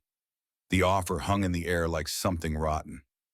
Nate thought about Ellie, probably inside helping Rosa with lunch, completely unaware that her entire future was being negotiated like a livestock transaction. He thought about the past month, teaching her to ride, watching her face light up when she successfully curried smoke without guidance, listening to her laugh, a sound that came more easily every day, seeing her call Rosa Mama and mean it. No, Grimby's eyebrows rose. I'm sorry? I said no, Ellie stays here. She's my daughter now, legally and rightfully. You want her, you'll have to go through the courts and through me. That's foolish, Mr. Blackwood. You'll lose. Maybe, but I'll bleed you for every inch. Nate stepped closer, close enough to see Grimby's pupils contract. You tell your clients that Eleanor is staying with her family, her real family, the people who saved her life and care about her welfare. If they want to fight that, bring it on. Grimby studied him for a long moment, then shook his head at what might have been genuine regret. Very well, but I should warn you, the Ashworths don't lose. They have more money, more lawyers, and more influence than you could imagine. They'll bury you in legal fees. They'll drag this out for years, and in the end, they'll still get what they want. Then I guess we'll see. Grimby turned and walked back to his horse. As he mounted, he called back one more time. For what it's worth, Mr. Blackwood, I hope you've saved money. You're going to need it. Then they were gone, and Nate was left standing in the yard, feeling the weight of what he'd just committed himself to. Inside, Ellie had been watching from the window. Her face was pale, pressed against the glass, her small hands splayed flat against the pane. She'd seen everything, understood enough. When Nate entered, she ran to him and wrapped her arms around his waist, holding on tight. They want to take me away. I won't let them. They're rich. They have lawyers. So do I, and I have something they don't. What? Nate knelt so they were eye level. I have you, I have Rosa. I have a reason to fight that goes beyond money or inheritance or any of the things they care about. That counts for something. Ellie searched his face, looking for the lie, the hesitation, the moment when he'd admit this was too much trouble and she wasn't worth it. She didn't find it. Promise? Her voice was barely a whisper. Promise, you're my daughter, Ellie. That means something. That means everything. Nobody's taking you anywhere. She nodded and held on tighter, and Nate made a silent vow over her head. Whatever it took, whatever it cost, however long this fight lasted. The Ashworths thought they could buy anything. They were about to learn different. The legal assault began 3 days later. Papers arrived via courier. Motions to stay the adoption proceedings pending investigation of Nate's fitness as guardian. Affidavits from so-called character witnesses claiming Nate was unstable, financially unsound, temperamentally unsuited to raise a young girl. Depositions demanded. Financial records subpoenaed. Every aspect of Nate's life suddenly subject to scrutiny by lawyers who got paid whether their arguments made sense or not. Preston fought back with the fervor of a man who'd waited 20 years for this battle. He filed counter-motions, demanded the Ashworths produce evidence of their claim that they'd been searching for Ellie, subpoenaed family records that might prove they'd deliberately hidden her, built a case that focused not on blood relation, but on actual care and concern for the child's welfare. But it was expensive, brutally expensive. Every motion filed cost money. Every deposition taken cost money. Every day Preston spent on the case instead of other clients cost money that had to be paid whether they won or lost. Within 2 months, Nate had burned through most of his savings. He sold cattle, sold horses, mortgaged the ranch itself to a bank in Cheyenne that charged interest that would cripple him if this dragged on more than a year. Rosa took in sewing to help. Hector and the other ranch hands agreed to defer part of their wages, though Nate hated asking. Everyone pulled together because they understood what was at stake. Still, the money flowed out like water from a cracked bucket. Meanwhile, Ellie watched it all with eyes too old for her face. She knew what it cost. Knew that every dollar spent defending her claim was a dollar taken from things the ranch needed. Knew that she was the reason the man she'd started calling Papa looked exhausted every morning, and the woman she called Mama was sewing by candlelight late into the night. One evening, she approached Nate in his study, where he was reviewing another stack of legal documents that might as well have been written in a foreign language for all the sense they made. "We could just leave." Her voice was quiet. "Go to Mexico or Canada, somewhere they can't find us." Nate looked up from the papers. Ellie stood in the doorway, small and serious, her hands twisted together. "You want to run? I don't want you to lose everything because of me." "Ellie, come here." She crossed to the desk slowly.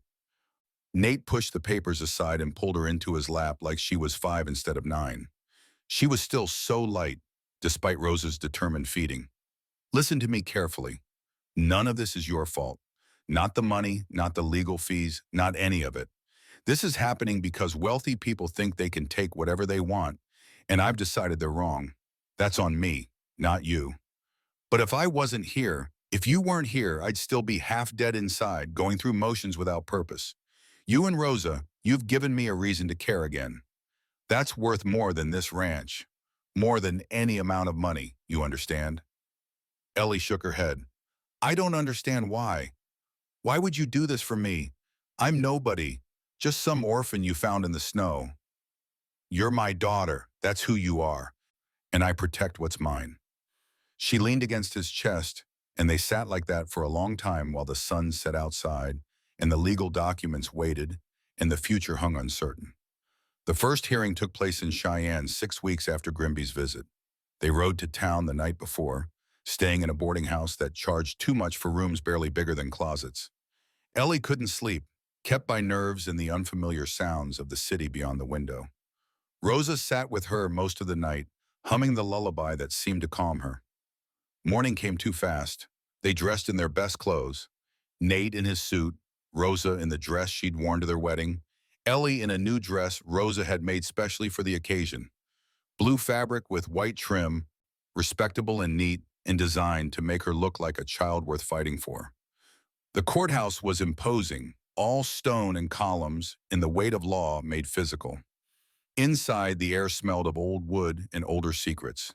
People moved through halls with practiced efficiency, lawyers and clerks and defendants all playing roles in a system that ground forward regardless of individual stories. The courtroom itself was smaller than Nate expected. Wooden benches, a judge's bench elevated to emphasize authority, an American flag hanging limp in the corner. The Ashworth contingent filled an entire row. Grimby and 2 other lawyers, plus a man and woman Nate assumed were Randolph and Marcus Ashworth. They looked prosperous, well-fed, confident in the way only money could make you confident. Neither of them looked at Ellie as she entered.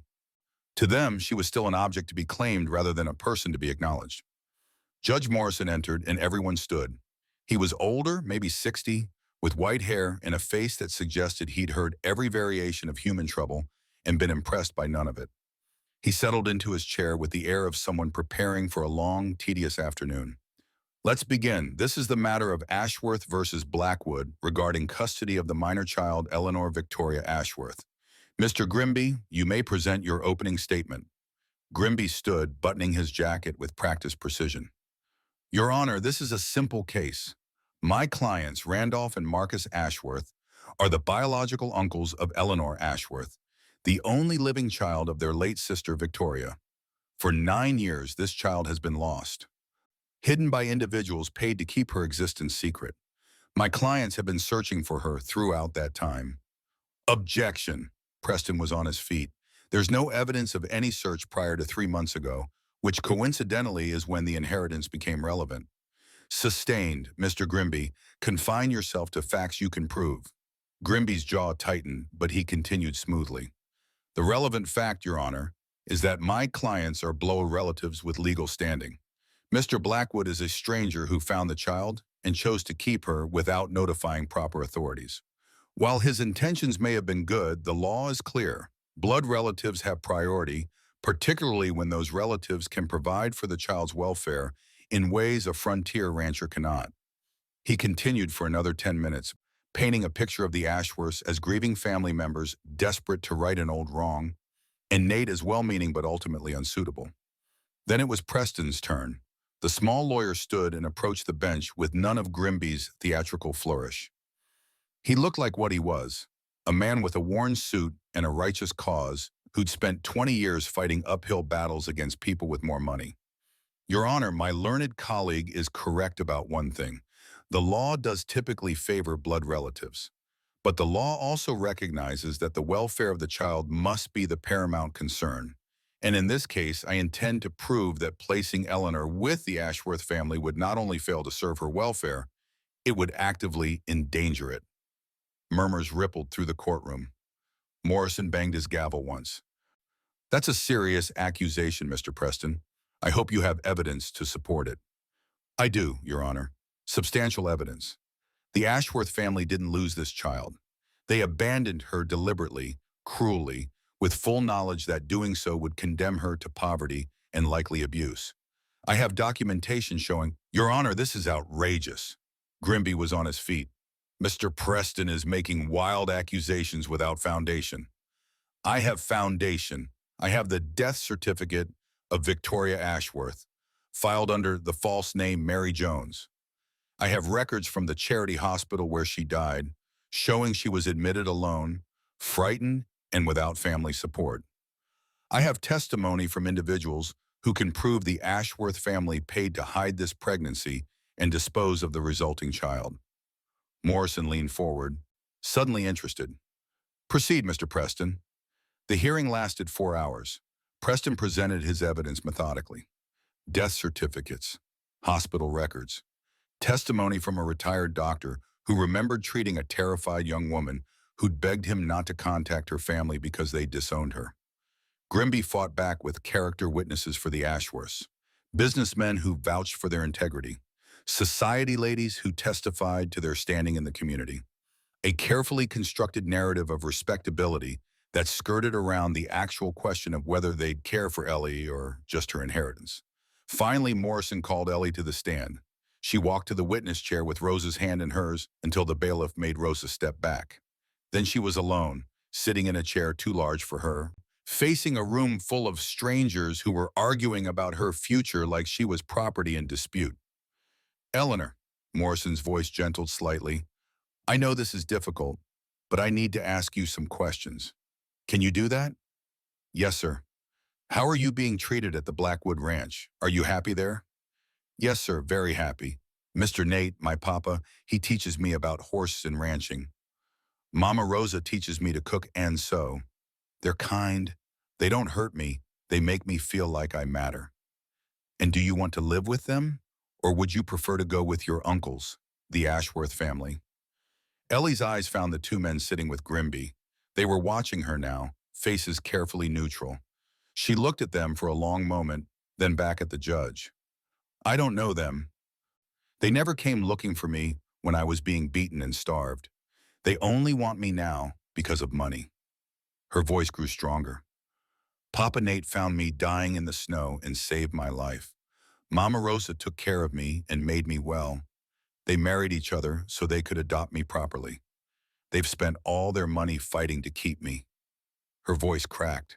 They're my family, the only real family I've ever had. Please don't take me away from them. The courtroom was silent. Even Grimby seemed uncertain how to respond to that level of raw honesty. Morrison made notes on the paper before him. Finally, he looked up. I'm going to take this under advisement. I'll issue a ruling within 30 days. In the meantime, Eleanor will remain with Mr. and Mrs. Blackwood pending final decision. This hearing is adjourned. The gavel came down, and it was over. For now. They walked out of the courthouse into afternoon sunshine that felt wrong somehow. Too bright, too cheerful for the anxiety churning in Nate's gut. Preston caught up with them on the steps. That went as well as could be expected. Ellie's testimony was powerful. Morrison seemed moved by it. But, Nate heard the unspoken word, but the law still favors blood relatives, and the Ashworths have resources we can't match. If Morrison rules against us, they'll appeal. They'll drag this out for years if they have to. How much will that cost? Preston hesitated. More than you have. More than most people have. I'll work for reduced fees, but there are court costs, filing fees, expenses I can't waive. If this goes to appeal, you're looking at another 10,000 minimum. Maybe more. The number hit like a physical blow. Nate had maybe 3,000 left after mortgaging everything he owned. There was no more money to find. No more assets to sell. They'd reached the limit of what was possible. He felt Ellie's hand slip into his, small and trusting. She'd heard Preston's words, understood what they meant. We'll figure something out, Nate said, though he had no idea how. They walked back to the boarding house in silence, each of them wrapped in thoughts too heavy to share. That night, lying beside Rosa in the narrow bed, Nate stared at the ceiling and felt the walls closing in. We might lose, he said quietly. Not because we're wrong, because we can't afford to keep fighting. Rosa's hand found his in the darkness. Then we fight smarter. Find another way. What other way? We're tapped out. One more round of appeals and we'll lose the ranch just to pay legal fees, and we still might lose Ellie anyway. There's always another way. We just haven't seen it yet. But for the first time since pulling Ellie from the snow, Nate allowed himself to consider the possibility that love and determination might not be enough. That the world really did belong to people with money and power, and people like him were just temporary obstacles to be swept aside. In the next room, Ellie lay awake, listening through the thin walls, and made a decision of her own. Part 4. Judge Morrison's ruling arrived by courier on a Tuesday morning that felt like every other morning until it wasn't. Nate was in the north pasture when Hector found him, riding hard enough to foam his horse's flanks. One look at the foreman's face told Nate everything he needed to know before a word was spoken. The papers came. They rode back together in silence. Rosa stood on the porch, the envelope in her hands, her face carefully neutral in the way that meant she was working hard to hold something back.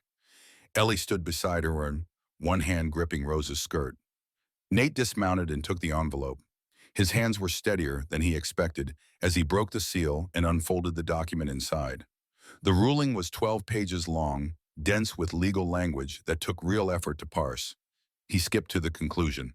While this court acknowledges the genuine care and concern demonstrated by Mr. and Mrs. Blackwood, and while the testimony of the minor child was compelling, the law provides clear guidance in matters of custody. Blood relatives with means to provide for a child's welfare retain primary claim, absent evidence of unfitness or danger. The evidence presented by Mr. Preston, while troubling, does not meet the legal standard required to terminate the rights of blood relatives. The abandonment in question occurred 20 years ago and involved parties now deceased. Current intent and capability must be the determining factors. However, this court also finds merit in Mr. Preston's concerns regarding the Ashworth family's sudden interest coinciding with financial considerations. Therefore, the court rules as follows. 1. The adoption proceedings initiated by Mr. and Mrs. Blackwood are hereby stayed pending further investigation. 2. The Ashworth family is granted visitation rights, supervised by a court-appointed guardian, to establish relationship with the minor child. 3. Both parties will submit to financial audits to determine capability to provide appropriate care. 4. A final custody determination will be made within 6 months, at which time all evidence and testimony will be reviewed comprehensively. In the interim, Eleanor Victoria Ashworth shall remain in the custody of Mr. and Mrs. Blackwood, subject to the visitation schedule established by this court. Nate read it twice to make sure he understood. They hadn't lost, but they hadn't won either. The judge had kicked the decision down the road, giving everyone 6 more months to bleed each other drainage. What does it mean? Ellie's voice was small. It means we keep fighting. Nate folded the papers and looked at his daughter. It means you stay with us for now, but the Ashworths get to visit. Court supervised, so they can't take you. But you'll have to see them, talk to them. I don't want to. I know, but it's what the judge ordered. We don't have a choice. Rosa's arm went around Ellie's shoulders, pulling her close. Over the girl's head, her eyes met Nate's.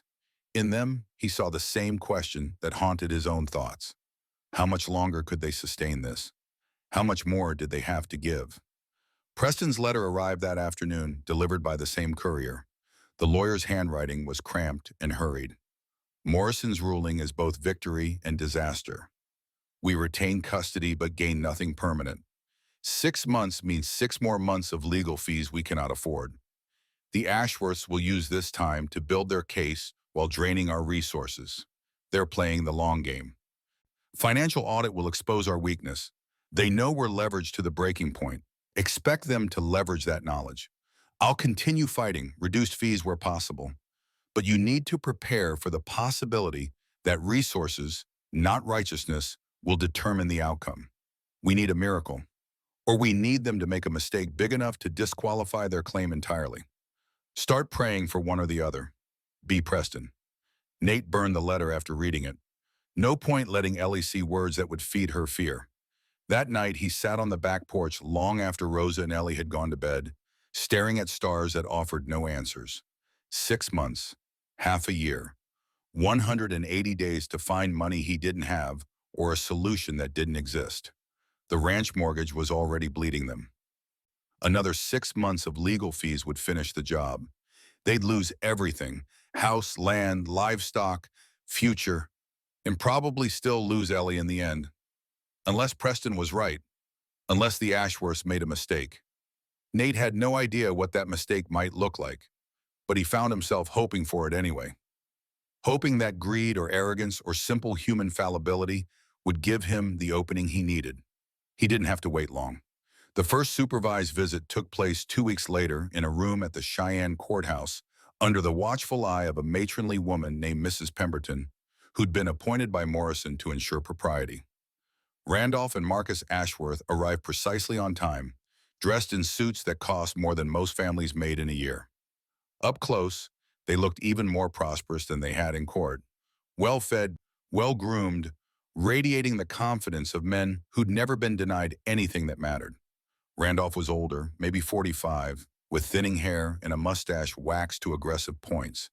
Marcus was younger and leaner, with sharp eyes that assessed everything like he was calculating value. Neither smiled. Ellie sat between Nate and Rosa, her small hand crushing Nate's fingers with a grip born of terror, poorly concealed. Mrs. Pemberton made introductions with bureaucratic efficiency. Mr. Randolph Ashworth, Mr. Marcus Ashworth, may I present Eleanor Ashworth? Eleanor, these gentlemen are your mother's brothers, your uncles. Ellie said nothing, just stared at them with eyes that held no recognition, no warmth, only the wariness of prey confronted by predators. Randolph cleared his throat and attempted something that might have been meant as a smile. It looked more like a grimace. Eleanor, we're so pleased to finally meet you. We've been searching for you for such a long time. No, you haven't. Ellie's voice was flat. You only started looking when there was money involved. Mrs. Pemberton frowned. Eleanor, that's quite rude. But it's true. Ellie didn't look away from Randolph. If you'd cared about me, you would have come years ago, when I was being beaten and starved, when I nearly froze to death. Where were you then? Marcus leaned forward, his expression hardening. You don't understand the complexities of the situation. Our father, your grandfather, he made certain decisions that prevented us from finding you earlier. But he's gone now, and we're here to make amends. By taking me away from my real family, by giving you the life you deserve, education, opportunities, a place in society that a frontier ranch could never provide. I don't want those things. I want to stay with Papa Nate and Mama Rosa. The words hung in the air. Randolph and Marcus exchanged glances, some silent communication passing between them. Then Randolph pulled a leather folder from his satchel. We brought photographs of your mother. We thought you might like to see her, to understand where you come from. Despite herself, Ellie's expression shifted, curiosity warring with distrust. She took the folder with hesitant hands and opened it. The photographs were formal portraits, the kind wealthy families commissioned to document their lineage. Victoria Ashworth had been beautiful. Dark hair, delicate features, eyes that held intelligence and something else. Sadness, maybe, or resignation. In some photos, she smiled. In others, she looked directly at the camera with an intensity that reached across 20 years. One image showed her at perhaps 16, holding a violin, her posture suggesting both confidence and constraint. She played beautifully, Randolph said quietly. Music was her passion. Our father wanted her to marry well, but she fell in love with someone unsuitable, a ranch hand named Thomas McIntyre. When she became pregnant, father disowned her, sent her away. The name hit Nate like a fist. McIntyre, Ellie's last name.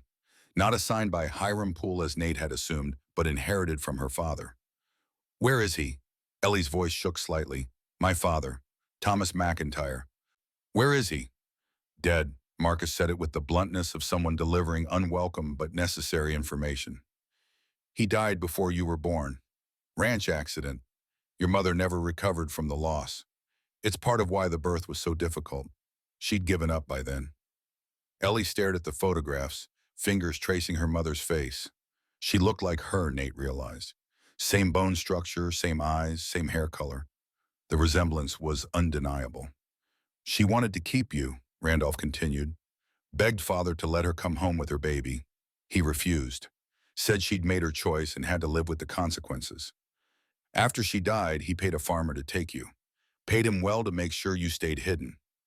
Why? The question burst from Ellie. Why hide me? Why not just let me die with her? Because you were still his granddaughter, his blood. He couldn't bring himself to abandon you entirely, but he couldn't accept you openly either. So he chose the middle path. Kept you alive, but invisible. That's not love, Ellie's voice hardened. That's cruelty dressed up as mercy. Perhaps, but it's done now. He's dead, and we want to make things right. Give you the life your mother would have wanted for you. You don't know what she would have wanted. You weren't there when she did, shown and scared in a charity hospital, using a fake name because her own family abandoned her. The words came out with venom that startled everyone. Even Ellie seemed surprised by her own intensity. She closed the folder and pushed it back across the table. I don't want anything from you. I have a family. I'm staying with them.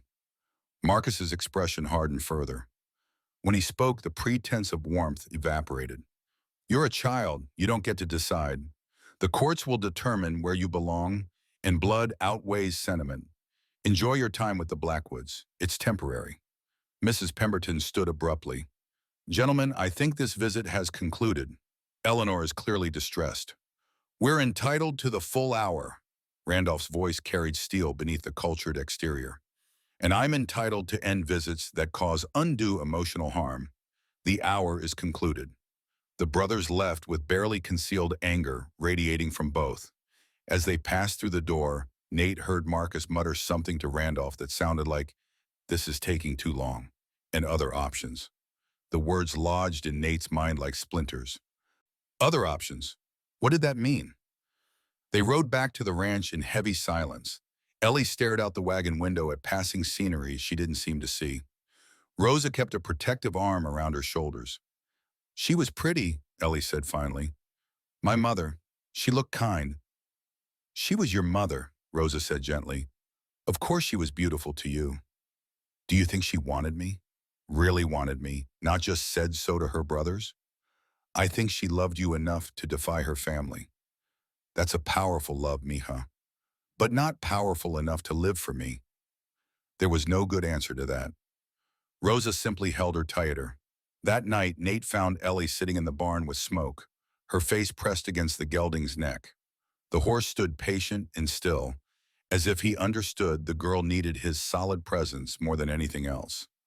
Nate sat beside her on a hay bale and waited. After a long moment, Ellie spoke without looking at him. They're going to win, aren't they? I don't know. You're running out of money. I heard you and Mama Rosa talking. You've mortgaged everything. Another few months and you'll lose the ranch just fighting to keep me. Ellie, I could just go with them.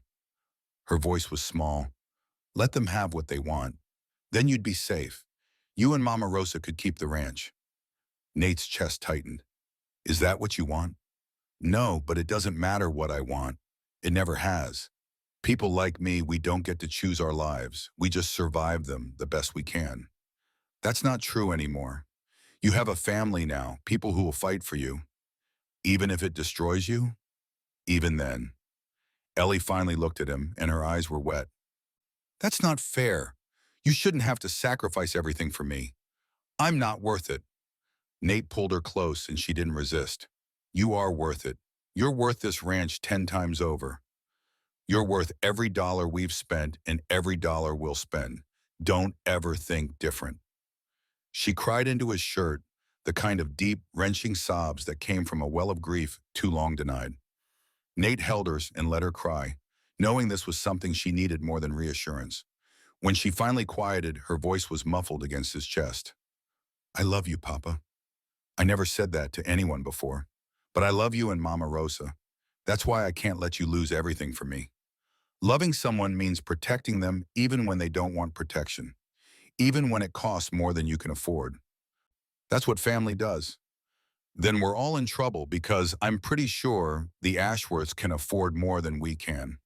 She wasn't wrong, and that truth sat between them, acknowledged and unresolved, as the sun set outside and the horses stirred in their stalls.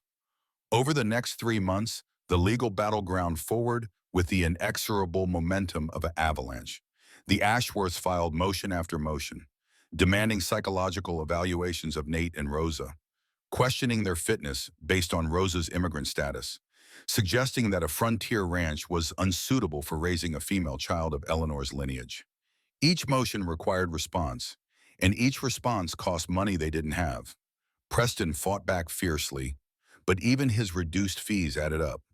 Court costs, filing fees, expert witness expenses, the numbers accumulated like compound interest, doubling and redoubling until the debt became insurmountable. Nate sold the last of the breeding stock, mortgaged his equipment, borrowed against next year's harvest at rates that were barely legal. Rosa's sewing income helped, but it was pennies against the avalanche. By April, they were 30 days from foreclosure. The bank had been patient, but patience had limits. Either they paid or they lost everything. And through it all, Ellie watched and internalized and made calculations in her 9-year-old mind about what she was worth versus what she cost. The supervised visits continued monthly. Each one followed the same pattern. Randolph and Marcus arriving with gifts and photographs and carefully rehearsed speeches about the life they'd provide. Ellie sitting silent and resistant, offering nothing beyond the minimum courtesy Mrs. Pemberton insisted upon. The brothers leaving frustrated, their veneer of avuncular concern cracking further each time. After the 4th visit, Nate overheard them talking outside the courthouse. Not the words, but the tone. Angry, impatient, conspiratorial. He mentioned it to Preston, who nodded grimly. They're getting desperate. Morrison's final ruling is 3 months away, and they're no closer to convincing Ellie to cooperate. If she testifies against them again, and she will, it undermines their claim that this is about family rather than money. So what do? Either they find a way to discredit us completely, or they find a way to remove Ellie from the equation before the final hearing. Remove her? What does that mean? Preston's expression was troubled. I don't know, but I've been doing this work long enough to recognize when people are contemplating actions outside legal channels. Be careful, Nate. Watch Ellie closely. Don't let her be alone anywhere the Ashworths might have access. The warning lodged in Nate's gut like a stone. He increased security at the ranch, had Hector in the hands keep watch and shifts. Ellie was never alone, never out of sight of at least two adults. But even the best precautions had gaps. The attack came on a Wednesday afternoon in late May, 3 weeks before Morrison's final hearing. Ellie had been in the barn with Rosa, learning to mend tack. Nate was in the north pasture, far enough away that sound wouldn't carry. Hector had ridden to town for supplies. The timing was too perfect to be coincidence. 3 men arrived on horseback, faces covered with bandanas, moving fast toward the barn. Rosa saw them first and reacted with the instinct of someone who'd faced danger before. She grabbed Ellie and ran for the house, shouting for the ranch hands. The men were faster. They cut off the angle, boxing Rosa and Ellie between the barn and the corral fence. One dismounted, a knife visible in his hand, his intentions clear in his posture. Rosa pushed Ellie behind her and grabbed a pitchfork from where it leaned against the barn wall. Touch her and die. The man laughed, pulled out a pistol with his other hand. Mexican woman with a pitchfork against 3 armed men. How's that math work? Better than you think. The voice came from behind them. The men spun to find 2 of the ranch hands emerging from the bunkhouse, rifles raised. Not Hector, he wasn't back yet, but Tom Brennan and Luke Whitmore, both veterans who'd seen action in the war and knew how to handle weapons under pressure. 3 against 2, the lead attacker said, though his confidence had evaporated. Still like our odds. Then test them. Tom's voice was flat. See what happens. The standoff lasted maybe 10 seconds. Then the attackers wheeled their horses and rode hard for the property line, disappearing into the scrub before anyone could identify them clearly. Rosa sank to the ground, still clutching the pitchfork, her breathing ragged. Ellie was shaking but unhurt, her face white with shock. Tom approached cautiously. You both all right? Fine, we're fine. Rosa's voice didn't match the words. Ellie, Mija, are you hurt? No, but they were going to take me. Weren't they? No one answered. No one needed to. When Nate returned an hour later and heard what had happened, something broke inside him. Not broke open, broke closed, hardened into something that felt like stone. They tried to take her, hired men to kidnap his daughter in broad daylight. The Ashworths had abandoned any pretense of civilization and moved to tactics that belonged to outlaws and thugs. That's it. Nate's voice was quiet, which made it more frightening than if he'd shouted. I'm going to Denver. I'm confronting them directly. This ends now. Senor, that's what they want. They're trying to provoke you into doing something that gives them ammunition for the custody hearing. I don't care. They just tried to kidnap Ellie. That changes everything. You have no proof it was them. Men with covered faces, no identification, no witnesses who can tie them to the Ashworths. Your word against theirs, and they'll deny everything. Rosa was right, and Nate knew it, but the need to do something, to act rather than react, burned in his chest like acid. Preston arrived the next day, summoned by urgent telegraph. He listened to the story with a face that grew progressively graver. This is bad, worse than I feared. They're playing for keeps now, which means they've decided the legal road is too slow or uncertain. He paced the main room, thinking out loud. We need to accelerate the timeline, push for an emergency hearing, get Morrison to rule immediately based on this escalation. Will he? Maybe, if we can prove the Ashworths were behind it. But that's the rub. We have no proof. Just suspicion and circumstantial evidence. So they get away with it. Unless we can tie them to the men who attacked. Find out who they were, who paid them. Follow the money. Preston stopped pacing. I know a Pinkerton agent in Denver. Owe him a favor. Let me see if he can dig into the Ashworths' recent expenditures. Large cash withdrawals, payments to known criminals, anything that connects them to hired muscle. It was a slim hope, but it was hope nonetheless. Nate authorized Preston to spend whatever was necessary, even though whatever was necessary would probably be the final straw that broke them financially. Over the next 2 weeks, they fortified the ranch, set up a watch schedule that meant armed men on duty 24 hours, kept Ellie inside, never more than 10 feet from an adult. The house became a prison, and Ellie became a prisoner, and everyone felt the weight of it. She grew quieter, withdrawn, spent hours staring out windows at the land she couldn't safely walk anymore. At night, her nightmares returned, dreams of snow and cold, and hands dragging her away from everything she'd finally learned to trust. Rosa did her best, but even her gentle care couldn't break through the shell Ellie was building around herself. Then the Pinkerton report came back, and everything got worse. Preston delivered it personally, his face grim. We found the connection. 5 days before the attack, Marcus Ashworth withdrew $10,000 cash from his Denver bank. 3 days after the attack, a known criminal named Jack Mallory deposited $8,000 in a Cheyenne account. Mallory was seen drinking with two men matching the description of the attackers. That's proof. It's evidence, strong evidence, but not proof. The Ashworths will claim the withdrawal was for legitimate business.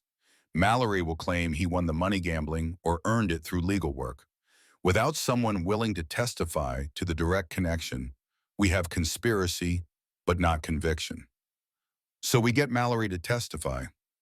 He's disappeared, left Cheyenne the day after making the deposit. Pinkerton's still tracking him, but it'll take time we don't have. Nate slumped in his chair, feeling defeat wrap around him like a shroud. We're going to lose, aren't we? Preston didn't answer immediately. When he did, his voice was heavy with regret. I think we've run out of options. The final hearing is in 1 week. I can present the Pinkerton evidence, but without Mallory's testimony, Morrison will likely rule it inadmissible. He'll base his decision on the original factors: blood relation, financial capability, ability to provide. And on those metrics, the Ashworths win, even after they tried to kidnap her. We can't prove they tried, that's the problem. We know it, but we can't prove it. And in court, knowledge without proof is worthless. The silence that followed was broken by a small voice from the doorway. I'll go with them. They all turned. Ellie stood there, her face pale but set with determination that didn't belong on a 9-year-old. No, Nate was on his feet. Absolutely not.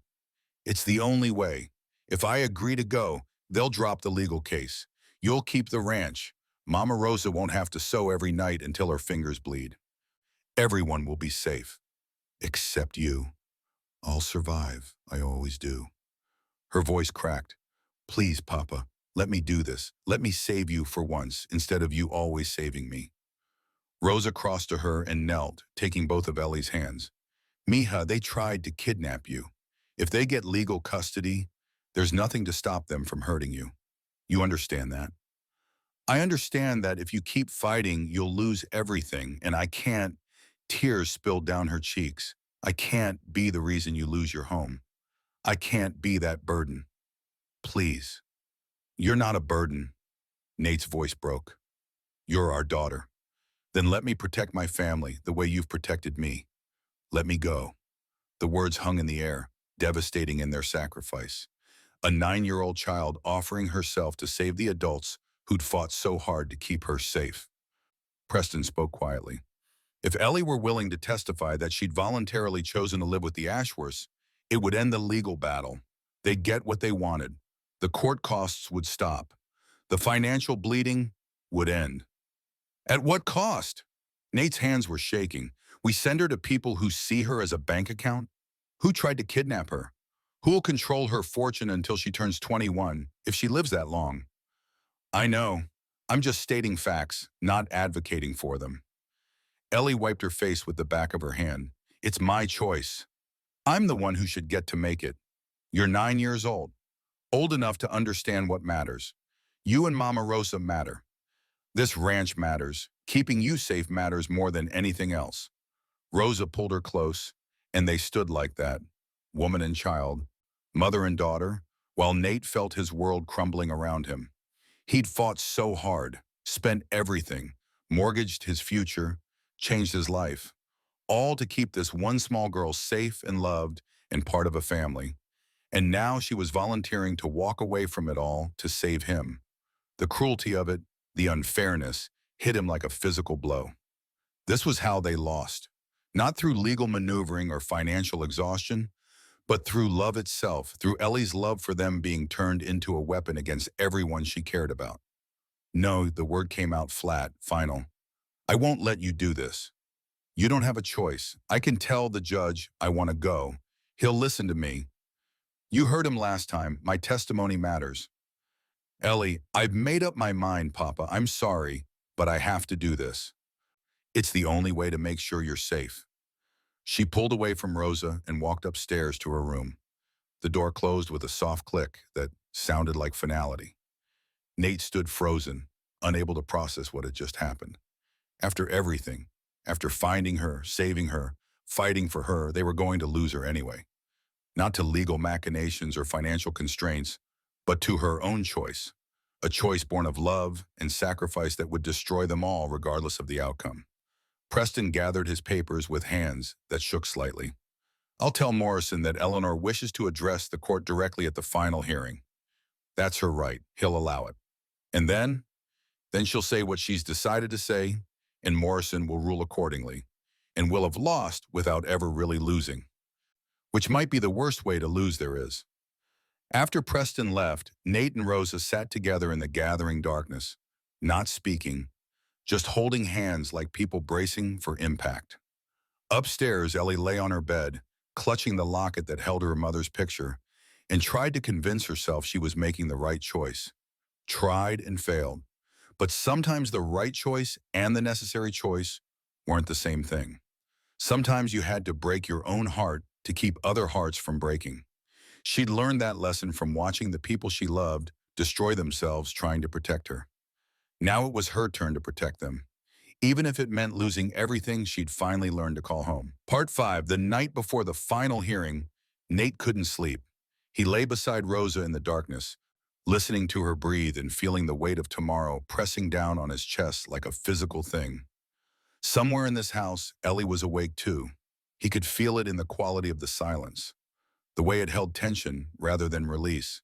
She'd barely spoken in the 3 days since announcing her decision. Just moved through the house like a ghost, helping Rosa with chores, avoiding Nate's eyes whenever possible. She knew what she was doing to them. The knowing made it worse. Around 3 in the morning, Rosa's hand found his in the darkness. Her voice came soft and steady. She doesn't have to do this. Even tomorrow, even in the courthouse, she can change her mind. She won't. She's decided she's protecting us. Then we have to trust that God has a plan we cannot see yet. That this is not the end of the story. I've trusted before, trusted God when Sarah and Benjamin were dying. That trust got me nothing but empty graves and a broken heart.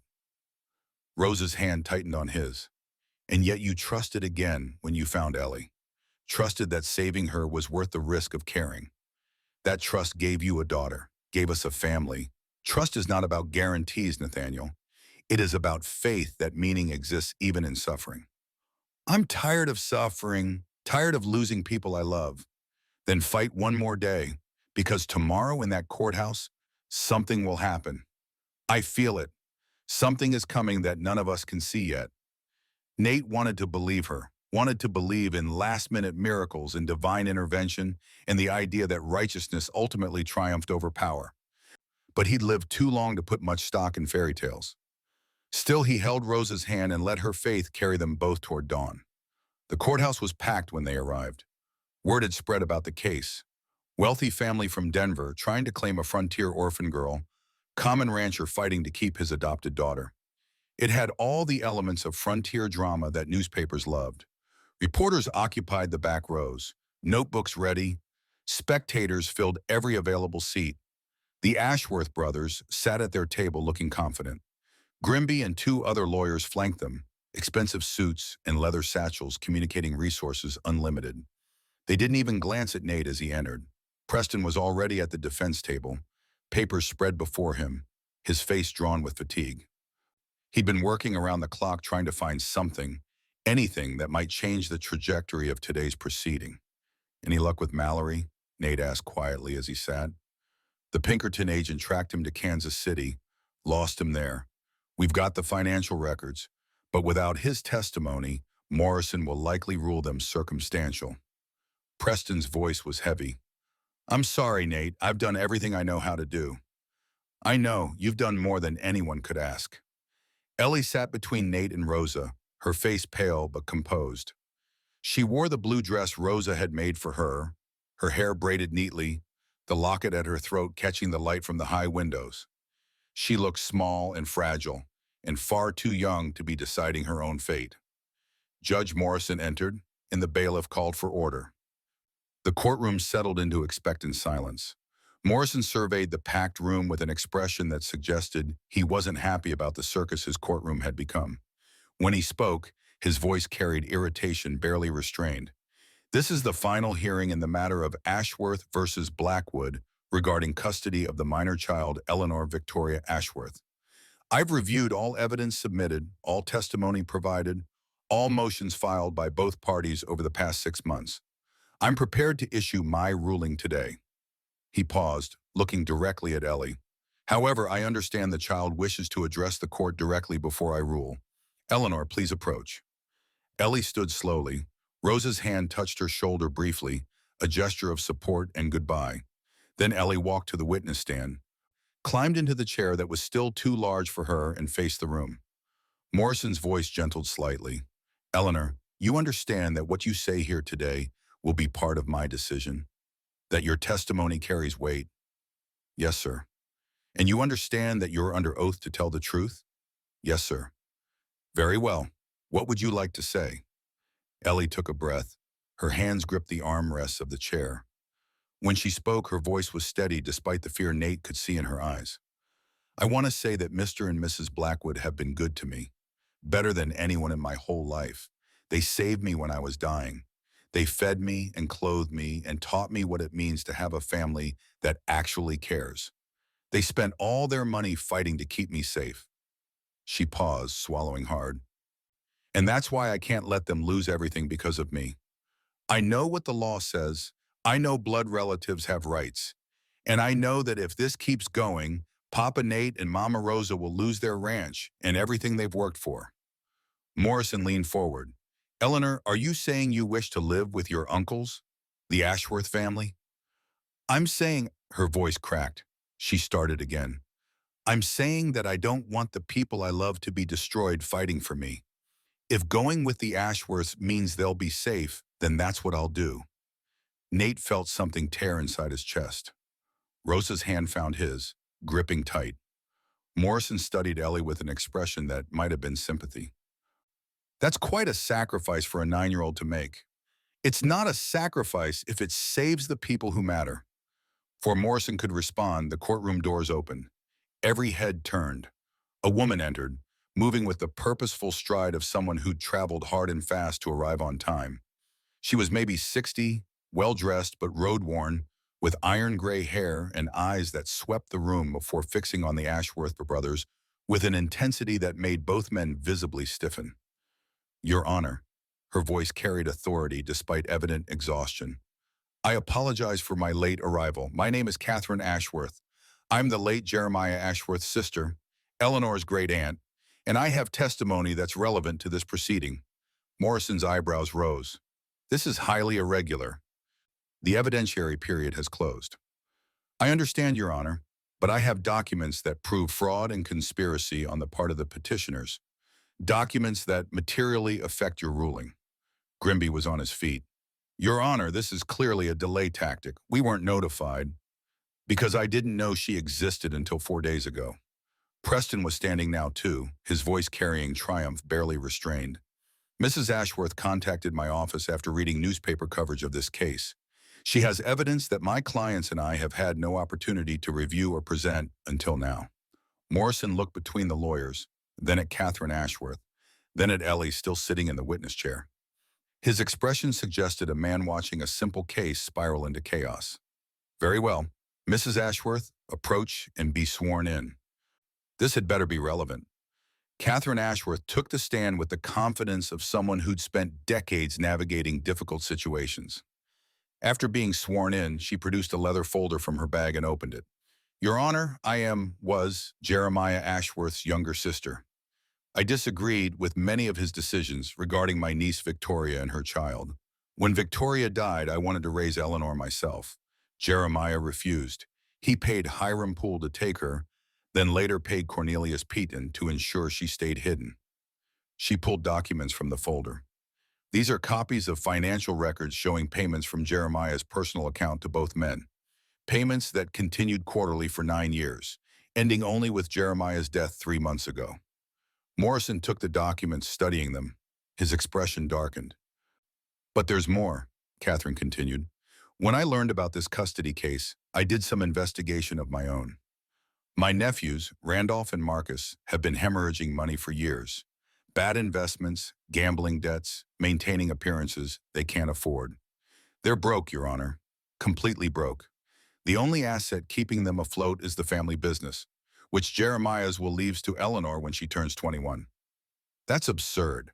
Marcus Ashworth was on his feet now. We're perfectly solvent. You're in debt to 6 banks and counting. Catherine's voice cut through his protest.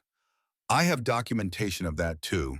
Your interest in Eleanor has nothing to do with family feeling and everything to do with the fact that if she dies before reaching majority, the estate reverts to you, which means you have financial motivation for Eleanor to die young. The courtroom erupted. Morrison's gavel cracked like a gunshot. Order! Order, or I'll clear this room. Silence fell gradually. Catherine Ashworth wasn't finished.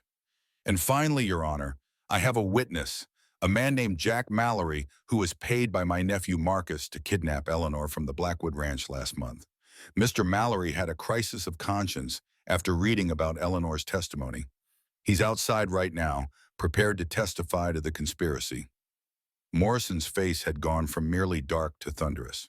He looked at Grimby. Do you have anything to say about these allegations? Grimby's composure had cracked. He looked at his clients, then back at the judge. Your Honor, I was not informed of any such arrangements. If my clients engaged in illegal activity, it was without my knowledge or consent. I'm sure. Morrison's voice dripped skepticism. He turned to Catherine. Bring in this witness. Let's hear what he has to say. Jack Mallory was a hard-faced man with the look of someone who'd lived on the wrong side of the law most of his life. But something in his posture suggested genuine regret as he took the stand. Under oath, he told the story. Marcus Ashworth had hired him to kidnap Eleanor. The plan was to take her somewhere remote, hold her until the custody case resolved in the Ashworths' favor, then release her quietly. But after reading newspaper accounts of Eleanor's testimony, Mallory had realized he was part of something darker than simple kidnapping. He'd taken the money, that part was true, but he'd never intended to go through with the jobs after the first attempt failed. When Catherine Ashworth had tracked him down and offered immunity in exchange for testimony, he'd agreed, because there's lines you don't cross, he said, and hurting kids is one of them. By the time Mallory finished, Marcus Ashworth looked like he wanted to disappear into the floor. Randolph sat frozen, his face drained of color. Morrison studied both brothers with an expression that suggested he was contemplating remedies beyond simple custody rulings. When he spoke, his voice was ice. Gentlemen, I've been a judge for 30 years. I've seen every kind of human ugliness there is, but I have rarely seen such calculated cruelty dressed up as family concern. You didn't want this child, you wanted her money, and you were willing to endanger her life to get it. He turned to Grimby. I'm recommending to the territorial prosecutor that charges be filed for attempted kidnapping, conspiracy, and fraud. Your clients are not leaving this courthouse as free men. Then he looked at Ellie, and his expression transformed into something approaching grandfatherly warmth. Young lady, you demonstrated remarkable courage in offering to sacrifice yourself for people you love. That kind of love is rare at any age, let alone 9. But you don't have to make that sacrifice. The people who wanted to take you are going to answer for their crimes, and you're going to stay exactly where you belong, with the family that fought for you. He banged the gavel. Custody is granted to Mr. and Mrs. Nathaniel Blackwood. The adoption is approved and finalized. Eleanor Victoria Ashworth is hereby legally recognized as Eleanor Blackwood, daughter of Nathaniel and Rosalinda Blackwood. This case is closed. The courtroom exploded. Reporters shouted questions. Spectators cheered or protested depending on their sympathies. Morrison's gavel cracked repeatedly until order was restored. Through it all, Ellie sat motionless in the witness chair, tears streaming down her face, looking like she couldn't quite believe what had just happened. Then she was moving, launching herself from the chair toward Nate and Rosa. Nate caught her, and Rosa wrapped arms around both of them, and they stood together while the courthouse churned around them. Is it real? Ellie's voice was muffled against Nate's chest. Am I really staying? You're really staying. Forever. Legally. Nobody can take you away now. I'm sorry. The words tumbled out between sobs. I'm sorry I was going to leave. I thought it was the only way. Shh. You don't apologize for loving people. You don't apologize for trying to protect your family. Nate held her tighter. That's what family does. We protect each other. All of us. Preston appeared beside them, his face split by a grin that made him look 10 years younger. Well, that's what I call a reversal. Catherine Ashworth showing up was nothing short of miraculous. How did you find her? I didn't. She found me after reading newspaper coverage. Apparently she's been estranged from the family for years. But when she learned about the custody case, she started digging. Tracked down Mallory through contacts I don't want to know about. Brought everything together just in time. Catherine Ashworth herself approached then, her expression soft as she looked at Ellie. May I speak with her? Nate hesitated, protective instincts flaring, but something in the woman's face suggested genuine warmth rather than ulterior motives. He nodded. Catherine knelt so she was level with Ellie. Hello, Eleanor. I'm your great-aunt Catherine. Your grandmother Millicent was my sister. I wish I could have known you sooner. I wish I could have stopped my brother from making the choices he made. Ellie studied her warily. You're an Ashworth. By marriage, not blood, and I've spent years disagreeing with how that family operates. Catherine smiled gently. I don't want to take you away. I just wanted to meet you, to let you know that not everyone in your mother's family is like the men who tried to control you. Did you know my mother, Victoria? I did. She was bright and kind and talented. She played violin beautifully, loved music the way some people love breathing. Catherine's eyes grew distant. She would have loved you so much, would have defied the whole world to keep you if she'd had the chance. But she didn't get the chance. No, my brother made sure of that. But you have a chance now with people who fought for you when your own blood family failed. That's what matters. She stood and addressed Nate and Rosa. I won't intrude on your lives. But if Eleanor ever wants to know about her mother, about where she came from, I have photographs and letters and stories I'd be happy to share. No strings, no expectations, just an old woman offering connection to a past that might help her understand her present. Thank you. Rosa's voice was thick with emotion. For what you did today. For saving our daughter. Thank you for loving her when no one else would. That's the greater gift. Catherine Ashworth left then, and the Blackwood family, now legal and permanent and unassailable, walked out of the courthouse into afternoon sunshine that felt like absolution. 3 weeks later, a letter arrived from Catherine Ashworth.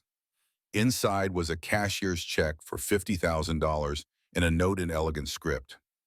Dear Eleanor, your grandfather Jeremiah's will left his entire estate to you to be held in trust until you reach majority.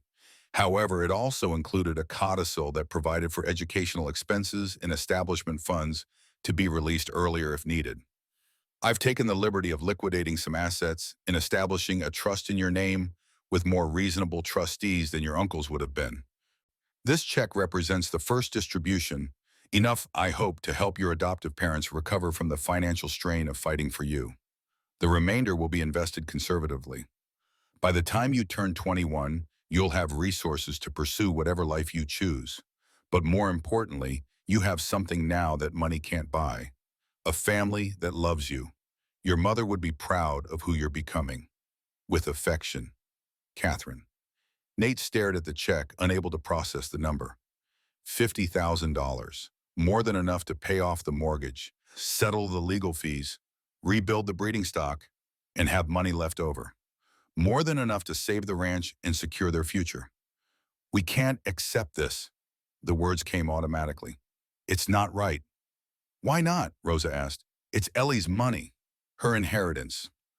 Catherine is just releasing it early so we can use it now instead of after we've lost everything. But it feels like accepting help from family? Ellie's voice came from the doorway. She'd been listening, understanding more than anyone gave her credit for. That's what family does. They help each other. You taught me that. She crossed to Nate and took his hand. You spent everything fighting for me. Let me give something back. Please, Papa. Let my family help your family, since we're all the same family now. The logic was circular, but sound. And the money was technically Ellie's, held in trust, but earmarked for her benefit. Using it to save the ranch that was now her home seemed reasonable. All right, Nate's voice was rough. We'll accept it, but you're going to learn every detail of how this ranch operates. Because someday, when you're older, you'll take over running it. Consider this an investment in your future. Ellie's face lit up. Really? I can really run the ranch someday? If you want to, if you work hard and learn the business and prove you're capable, which I think you will. She threw her arms around him, and they stood like that for a long moment. Father and daughter bound by choice rather than blood, stronger for that choice than any accident of birth could have made them. 5 years later, Eleanor Blackwood stood in the barn teaching her younger brother Benjamin how to curry Smoke's coat properly. The gelding was 14 now, gray muzzle going white. But he still had the patience that made him perfect for children learning. Benjamin was 3, named after the brother who died before Ellie became part of the family. He had Rosa's dark eyes and Nate's stubborn streak and Ellie's careful gentleness with animals. Like this, Ellie demonstrated the circular motion, firm enough to get the dirt, gentle enough not to hurt. Horses can feel everything through their skin. Everything? Benjamin's eyes were huge. Everything. That's why you have to be kind. They know if you're angry or scared or sad. They know everything. Sarah came running up then, 2 years old and fearless, demanding her turn with the brush. Ellie handed it over with the patience of someone who'd learned early that attention given freely was better than attention demanded. Nate watched from the barn door, feeling contentment so deep it was almost painful. His family. 3 children now, the youngest born just 6 months ago, and currently sleeping in Rosa's arms as she worked on the ranch accounts in the house. 5 years since the courthouse. 5 years of healing and growing and learning to trust that happiness wasn't temporary. 5 years of Ellie blossoming from a traumatized 9-year-old into a confident young woman who could rope a calf, calculate feed ratios, and play the violin with skill that suggested her mother's talent had passed to her daughter despite the years of separation. The violin had been Catherine's gift on Ellie's 13th birthday. Victoria's original instrument, restored and restrung, given to the daughter she'd never gotten to teach. Ellie had cried when she opened the case, touching the wood with reverence, usually reserved for sacred objects. She played it now, sometimes in the evenings, filling the house with melodies that seemed to echo from beyond the years. Whether she was playing songs Victoria had known or creating new ones Nate couldn't say. But the music felt like healing made audible. Papa! Benjamin's voice interrupted his thoughts. Ellie says Smoke remembers finding her in the snow. Is that true? Nate walked over and ruffled his son's hair. I think maybe he does. Horses remember important things. And finding your sister was pretty important. Why was she in the snow? It was a question Benjamin had asked before. Age-appropriate versions answered each time. Today, Ellie answered herself. Because sometimes people make bad choices that hurt other people. But then good people come along and fix what's broken. Papa found me, brought me home, and that's why I'm your sister now. And you'll never leave? Benjamin's question carried the insecurity of a child learning that people could disappear. Never. This is my home. You're my family. I'm not going anywhere. She said it with the certainty of someone who'd tested that truth repeatedly and found it held. 5 years of being Eleanor Blackwood had erased most of the fear that had defined Eleanor McIntyre. Most, but not all, probably never all. Trauma left marks that time softened, but never fully removed. But she'd learned to live with the marks, learned that scars were proof of survival rather than badges of shame, learned that family was built through choice and commitment in daily acts of love rather than accident of birth. When the Ashworth brothers had gone to trial for conspiracy and attempted kidnapping, Ellie had testified, told her story clearly and completely, letting the jury see what their greed had nearly destroyed. Both men had been convicted and sentenced to prison terms that would keep them away from her until she was well into adulthood. Catherine visited twice a year, bringing photographs and stories and the kind of connection to her past that helped Ellie understand where she came from without being defined by it. She'd learned about her mother's love of music, her talent with languages, her quiet rebellion against a family that valued conformity over individuality. She'd learned about her father, Thomas McIntyre, the ranch hand who'd loved Victoria enough to defy social boundaries, but not long enough to see his daughter born. She'd learned that her parents had loved each other and wanted her, even if circumstances had conspired to prevent them from raising her. That knowledge mattered more than any inheritance ever could. The inheritance itself sat mostly untouched in trust, managed by Catherine and a banker Nate trusted. They'd used enough to save the ranch and ensure financial stability, but the bulk remained for Ellie's future, whatever that future held. Tonight at dinner, the family gathered around the table that had once seated just Nate and Rosa and now barely accommodated six. Ellie sat between Benjamin and Sarah, cutting their meat when they struggled, redirecting squabbles before they escalated, being the big sister she'd never had herself. After the children were in bed, after the dishes were washed and the house settled into evening, being quiet, Nate and Rosa sat on the back porch they'd sat on so many times before. The place where Rosa had proposed marriage for Ellie's sake. The place where they would waited for news that could end everything. The place where they'd processed every crisis and celebrated every victory. She's going to be all right. Rosa's voice was soft.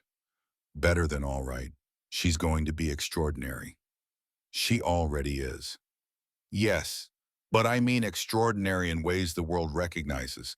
That girl has strength and wisdom that don't come from age. She's going to do important things. Long as she's happy, I don't care what she does. Rosa smiled and took his hand. That's because you're a good father, the kind who wants his children's joy more than their achievements. Learned it from you. You showed me what real love looks like. Patient love. Love that serves rather than demands. We taught each other. That's how good marriages work. They sat in comfortable silence, watching stars emerge. Somewhere inside, baby Rosa, named after her mother, stirred and settled. The house breathed around them, full of the small sounds of life being lived. Do you ever regret it? Rosa asked, taking her in that day. Starting all this? Never, not once. Not even when I thought we'd lose everything. Nate squeezed her hand. She saved me as much as I saved her. Maybe more. Gave me a reason to care again after I'd stopped believing caring was worth the risk. Worth the risk? Always worth the risk. Love is always worth the risk, even when it costs everything. Maybe especially then. Rosa leaned her head on his shoulder. I'm glad you stopped that day. Glad Smoke knew something was wrong. Glad you had the courage to care about a dying child who wasn't yours. She's mine now. All of them are. This family, this life, this second chance at happiness I didn't think I deserved. His voice roughened with emotion.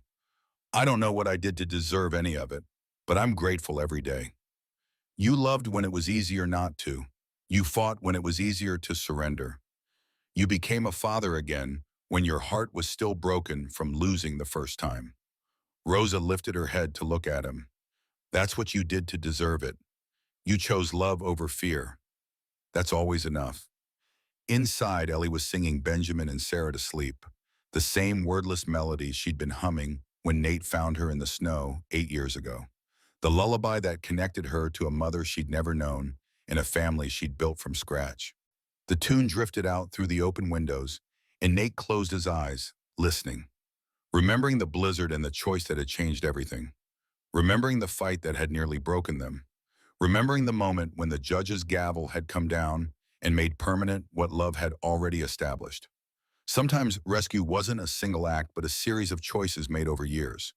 Sometimes family wasn't given, but constructed, piece by careful piece, through decision and dedication, and refusing to quit, even when quitting seemed like the only reasonable option. Sometimes the innocent shouldn't have to hang for crimes they didn't commit. And sometimes love was stronger than blood, And sometimes broken people could heal each other if they had the courage to try on. These weren't certainties. They were possibilities that had to be fought for, earned through sacrifice and stubbornness in the daily choice to keep showing up even when everything else said to walk away. Nate had made that choice 8 years ago when smoke stopped in a blizzard. He'd kept making it every day since. And every day, the choice became easier because every day showed him what choosing love over fear could build. A family, a future, a reason to believe that second chances were real and that the innocent, against all odds and despite all obstacles, sometimes did get to walk away free. Not because justice was guaranteed or the world was fair, but because some people refused to let injustice have the final word. Because some fathers found daughters in snowstorms and refused to let them freeze. Because some daughters loved their new families enough to almost sacrifice themselves, and sometimes that almost was enough to change everything. The music inside stopped. Ellie appeared on the porch, her face soft with contentment. "They're asleep. Benjamin made me promise to take him riding tomorrow. Then we'll ride. All of us. Make a day of it." Ellie smiled and kissed both of them goodnight. "I love you. Both of you. Forever." "Forever," Nate echoed. She went inside and the night settled around them. Stars wheeled overhead. The mountains stood silent.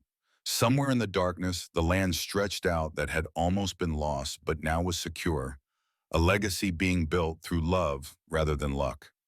Nate thought about the girl crawling through snow with blue feet and nothing left to lose. Thought about the man who'd stopped when he could have ridden past.